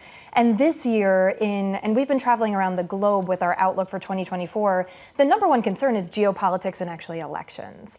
And so when you look at the data and say, even for the U.S. market, how do U.S. equities perform in an election year? It's actually quite positive. So, and especially when you have an incumbent running, you tend to have volatile months leading up to it. But obviously we could make the argument that this year is different. So one of the areas in the way in which we're exploring this within portfolios is through a theme just called economic security more broadly, looking at these themes and saying everything from nearshoring. Economic security has to do with access to chips. And so investing in the equipment makers and chip makers, even something like I mentioned earlier, cybersecurity and the increased demand and need for that. So there are tangible secular trends that I think make sense from an investment standpoint, but we're certainly not trading portfolios around elections. You mentioned markets will stay positive, and part of that is because it's an incumbent. But this election is different because there's two incumbents. So you could almost set up your portfolio for what you saw from 4 years of Trump and what you saw from 4 years of Biden. Yeah, so I think like when it comes to, when you look at how our portfolios are allocated right now, they're actually very balanced. Across fixed income and equity. And so we've been taking advantage of the yields within fixed income to build, because even with the volatility that we've seen in rates, you still have a lot of these areas of the fixed income market that are at 15-year highs. And you're buying that for the yield. Yes, there's an argument for some total return, but you're really buying that for the yield, and you're buying individual bond positions. And if there were some type of volatility or shock, that then would really provide that benefit in your portfolio from a reaction function. Kristen Bitterly, thank you so much for being with us. Thank you. As always, Kristen Bitterly of Citigroup Global Wealth Management. Coming up next, we do get that PPI data. We're about 5 minutes away. Breaking it down for us is Mizzou host Steve Rasciuto. Right now, we're looking at markets that are kind of treading water. But, man, honestly, to me, I'm curious about whether this will edify the CPI that we got or whether this really speaks to the weakness in retail sales. I think it's going to be, whatever way it goes, it's going to be another argument as to why we need to focus on the PCE, and that will be the narrative from the Fed. And that is the be-all and end-all that we need to focus on. And we've been told that this week several times. It also highlights just how much this revolving type of economic cycle has been unusual. Right now, we're watching markets continue to grind just a touch higher. This is Bloomberg.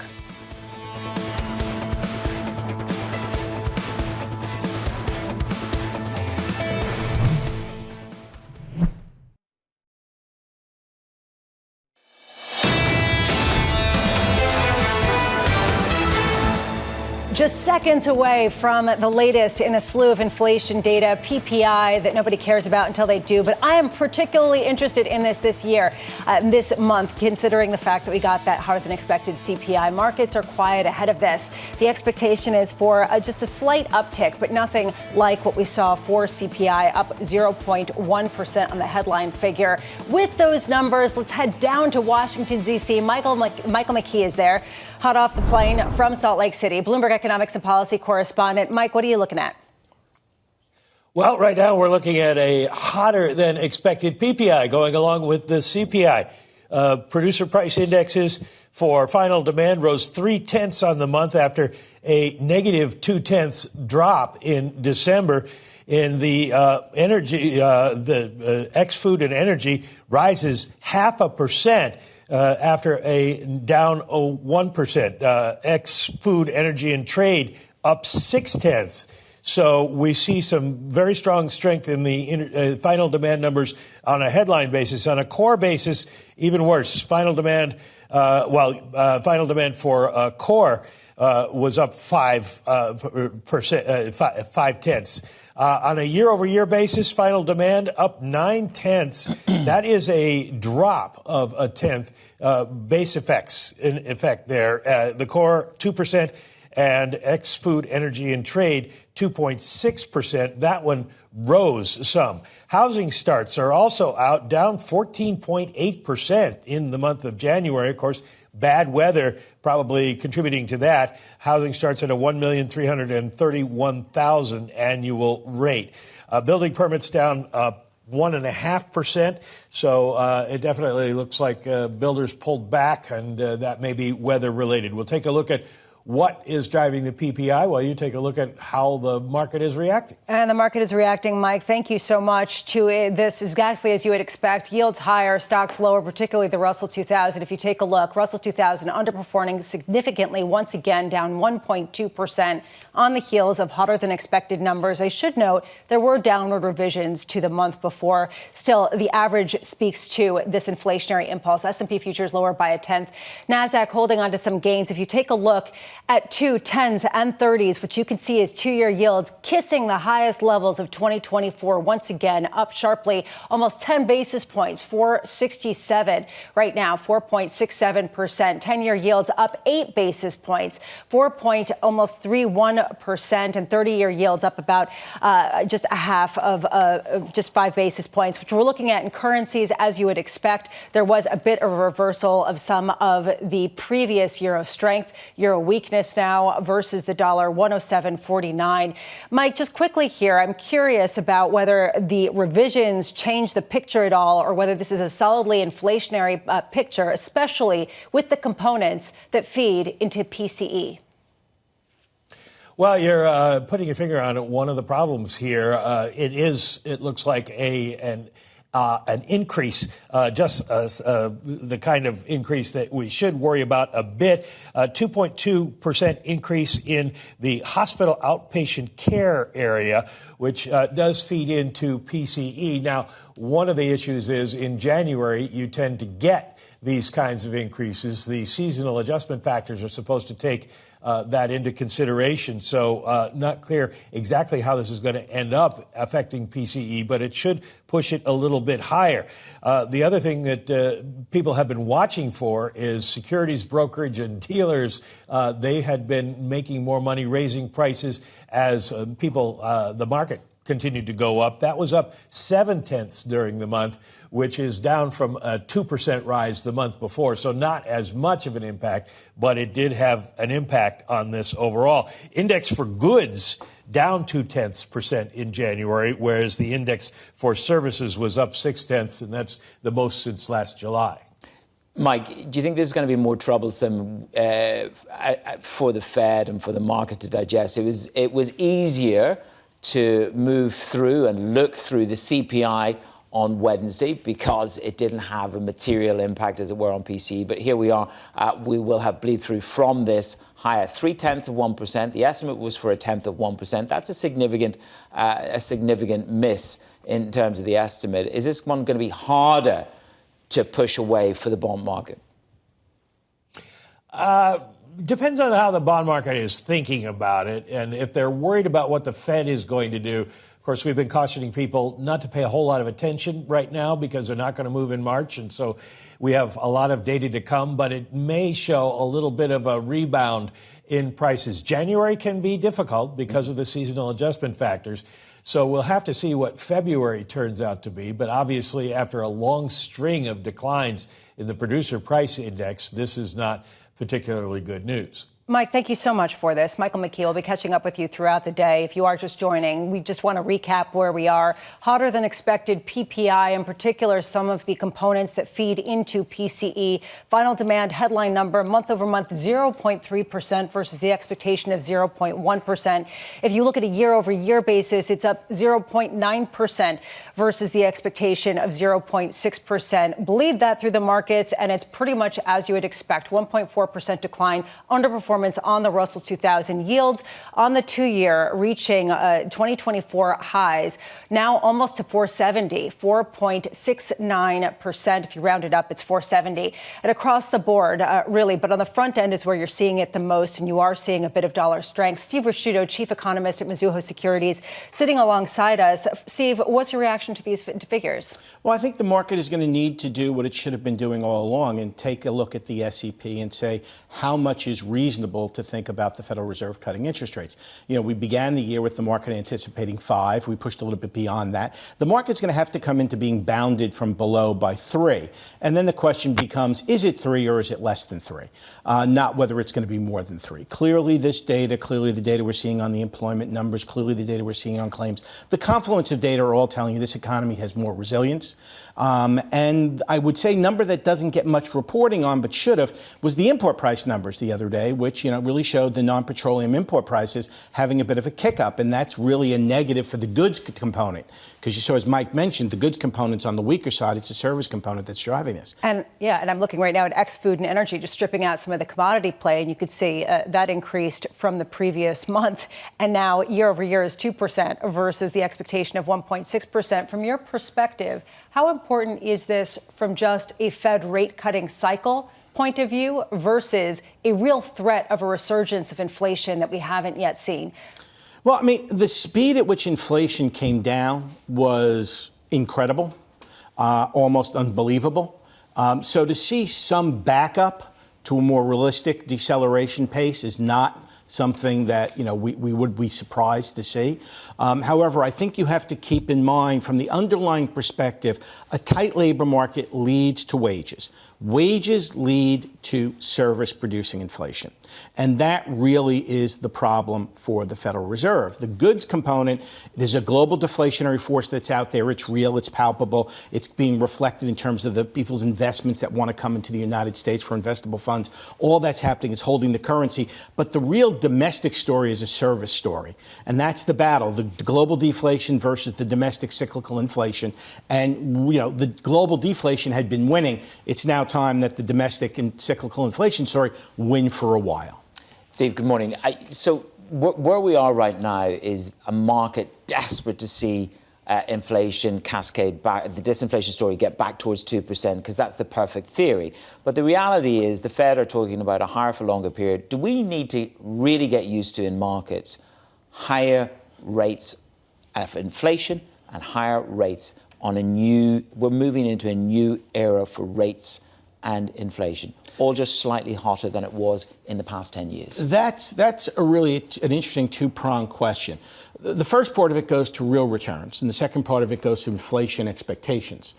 There's clearly a sentiment that was being voiced at the end of last year and the beginning of this year by a number of the more dovish members of the FOMC that 2% is our objective, but it's not really our target. We'll deal with where the target should be in 2025, and maybe if it's 3%, that's fine. So that's one half of the equation, which the bond market hasn't really been pricing. The bond market has been sitting here saying, we're pricing the 2% inflation risk premium.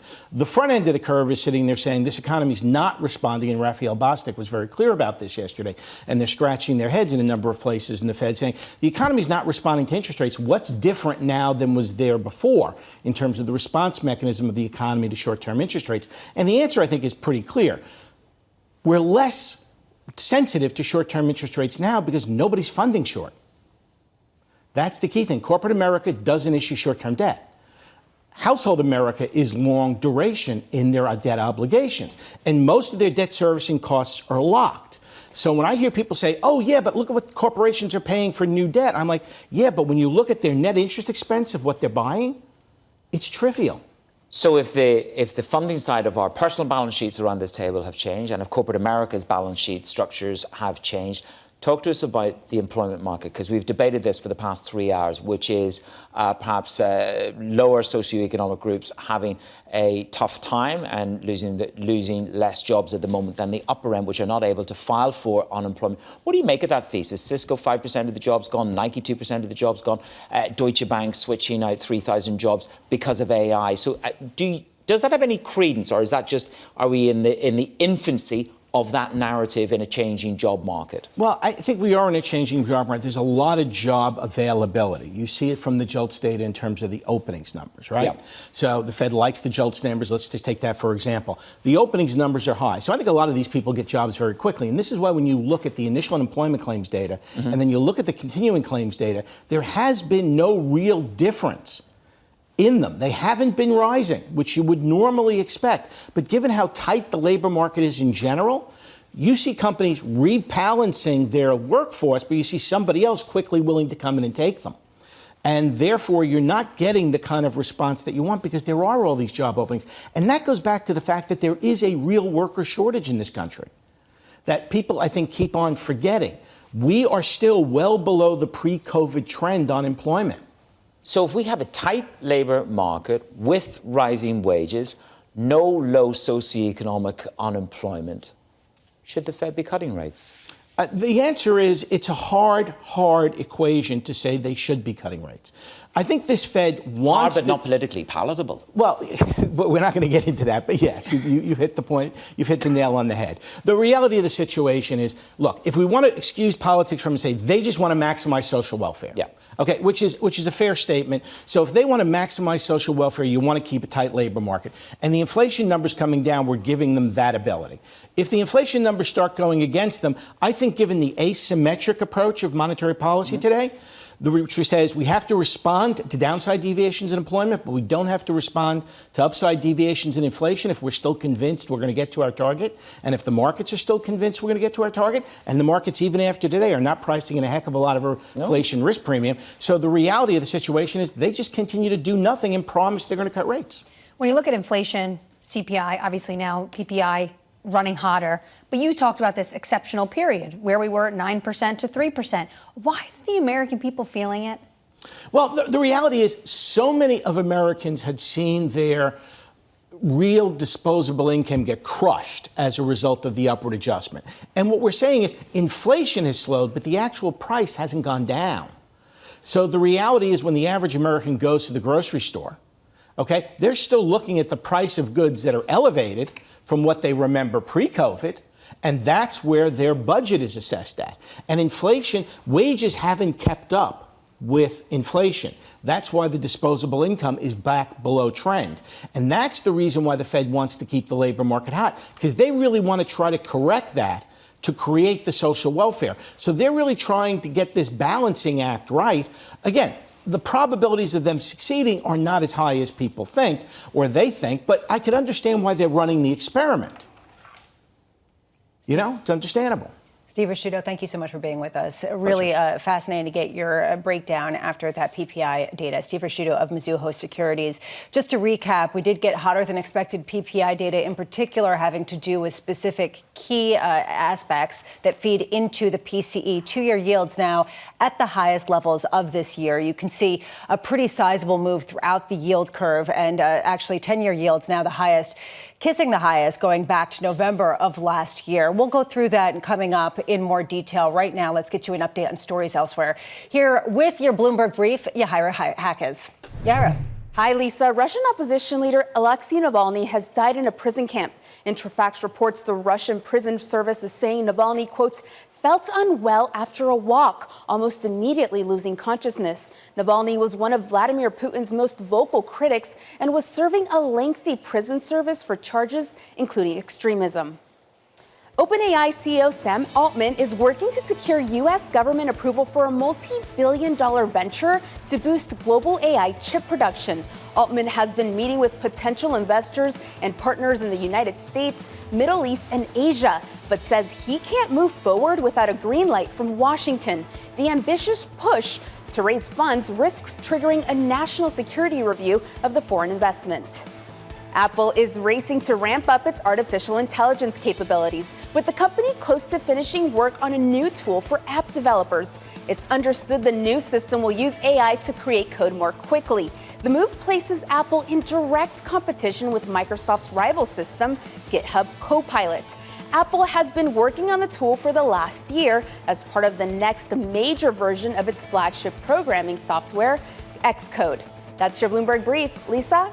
Thank you so much, Yahaira. Up next, big box earnings in focus. Consumers, meanwhile, are taking a breather. Now we're at a point where the cat's out of the bag, inflation has come down.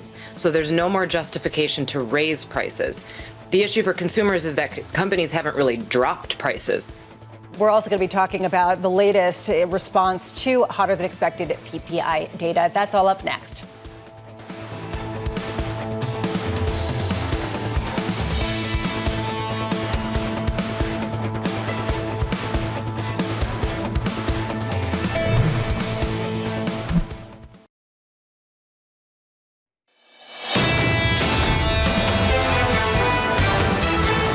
Welcome back to Bloomberg Surveillance. We are looking at a market very much on the move following bigger than expected PPI print. We are looking right now at two-year yields that are at the highs of the year. You can see that also in 10-year yields, and what that is and what that means for stocks is lower on the day. S&P futures now down 0.3%, still crossing that 5,000 line. What you can see in that 10-year yield is 432 rounded up, and what you can see in the two-year yield is 470 and climbing. Right now, under surveillance this morning, big box earnings in focus as consumers take a breather. Now we're at a point where the cat's out of the bag, inflation has come down.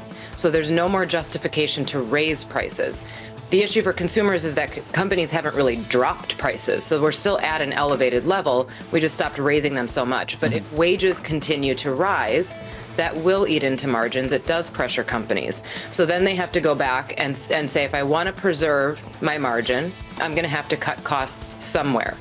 Here's the latest. Walmart and Home Depot kicking off big box earnings next week as January retail sales show a post-holiday slump. Jennifer Bertashis of Bloomberg Intelligence joining us now. And before we get to what you expect for next week, I am curious about your response in terms of pricing power, considering that we've had two hotter than expected inflation reads so far this week. Are you seeing this in terms of companies expressing that they can jack up prices and people will keep buying? No, it's definitely a topic of the day. And when it comes to, for example, the packaged food companies, I think everyone acknowledges that the pricing power that they have is waning. They've raised prices a lot in the last couple of years, and it was justifiable because their own costs were higher. But as inflation is receding, especially in certain food categories and with certain input costs, there is an expectation that they won't take as much price increase. That said, I don't know if it's realistic for people to assume that food prices will go back to pre-pandemic levels. The world is a little bit different, and it was 4 years ago. So there needs to be a little bit of middle room there. There is this question, though, about whether you're seeing pushback or not. It's kind of conflicting when we look at the data. Yeah, retail sales were weaker than expected, but the fact that we got two hotter than expected inflation prints, the fact that Coca-Cola said that they could increase their prices by 9%, the fact that you're seeing this pretty consistently speaks to a different narrative. Well, you know, when these companies say that they can increase prices, they can, but that's at the expense of volume. So, you know, you can raise your prices all you want, but the question is, will consumers actually buy it? And that's where, you know, we think that we're going to see an uptick in promotional activity this year, just because they're going to need to incite consumers into purchasing greater volumes. So there's going to be a shift in the balance. The last few years, it was all about growing the top line. Inflation helped support that. Now we're looking at a very different kind of story for these companies. Yeah, I mean, we face the supply chain challenges. What they've got now, of course, is higher wage bills on the reporting side. I'm curious to get your view on this. We'll come back to the price rises at the moment. Who's got the capacity actually to hold? It's the higher end of the market where that seems to be resilient. But talk me through wages. And if all the supply disruptions are really all gone, I'm talking to sort of big industrial companies, and they're saying they still have supply challenges. So wages first. Well, when you talk about wages, and again, I'm thinking more about the consumer packaged companies, a lot of these companies, it's unionized. And so once labor contracts are negotiated, they're not going to go back down. They're only ever going to go up. And, you know, as coming out of the pandemic, there were a lot of negotiations with regards to the working conditions and the salaries and things like that. When it comes to the consumer, you know, wage growth has slowed a little in relative to inflation, at least. And so consumers are still in that spot where they're making selective decisions when they're purchasing, even on everyday essentials. So it's a unique situation where labor, depending on which side you're on, is an issue. Do you think companies the ones that had to do all of these higher wages because of unions, I think of UPS, but then had to lay off people, are going to have to make up with some of these wage gains with laying off other parts of their business? Well, at least in my industries that I cover, they went through some large layoffs not that long before the pandemic. And so they are relatively lean at this point, but there will be a focus on cost cutting. Most of the time, that's going to be on internal things. And for the next year or two, the low-hanging fruit is really in bringing costs out of the supply chain. During the pandemic, because there was such an emphasis on just getting goods to be available for people, it added a lot of cost into supply chains across the board. So the low-hanging fruit for this year and maybe into a little bit into 2025 is how do you right-size your supply chain again and take the costs back out? That should help eliminate the need to do any kind of mass layoffs. Jennifer Bertashis of Bloomberg Intelligence. I'm sure we'll be catching up with you next week when we get Walmart and Home Depot earnings. Thank you for being with us today. If you are just joining us, just to recap what we just saw, inflation data coming in yet again hotter than expected. And this data goes directly into the Fed's core PCE deflator that they look at to really gauge out where inflation is. The response in markets has been the knee-jerk decline in bonds, the decline in stocks, decline of 0.2%. Not a lot of drama. We don't want to overstate it necessarily. In the S&P, 5,037. The Russell 2000, though, Manus, really taking a hit as it has been the hardest impacted by any potential increase in rates implied over the rest of this year. Yeah, it's the torture of the value to growth proposition and the going for breadth. 10 basis points on 2-year notes. We're trading at 467. I think you had the start of the day, that's the highest so far this year. If you look at 10s, 430. Again, trapped in the upper echelons of this bandwidth between 375 and 430. And the natural question is, do you look at this as an opportunity to step in for duration, or do you run the risk that this is going to be a very stumbling, difficult road back to a more normal, the norm of inflation that the Fed want to see? Inflation is highly political. And Annmarie, I'm sure we'll hear a lot of discussions about how the inflation genie hasn't gotten fully into the bottle and concerns from the political sphere. How do you message something as noisy and messy as disinflation? It's very challenging for this administration. You see them try to say, look where we were during the depths of the pandemic and look where we are now. They're not going to want to focus on any specific report that we get. But obviously, when the economic data is noisy and the American people aren't feeling it, it's very hard to message that. So you've seen the administration go after corporations about greed, shrinkflation. But today, the Michigan survey, they have really been harping on this because the past two, the survey has been much better. And they're hoping that the American people are starting to feel some of the good data. That's in part what they're banking on, isn't it? That whole sentiment. Well, and that's directly tied as well to gasoline prices that have been the bright spot in a lot of the inflation reads that have otherwise come in hotter than expected. Here are the numbers if you are just joining. PPI, if you strip out food and energy, which have been the disinflationary types of trends recently, you see a 2% increase year over year versus the expectation of 1.6%. When you look month over month, the final demand headline figure, 0.3% versus the expectation of 0.1%. On Tuesday, we will continue to dig into this. Steve Chiavarone of Federated Hermes, Sam Stovall of CFRA, BlackRock's Amanda Lynham, and Joe Feldman of Telsey Advisory. Manus, thank you so much for being with us. It's been a pleasure. And we will continue to parse through these inflationary figures. This is Bloomberg.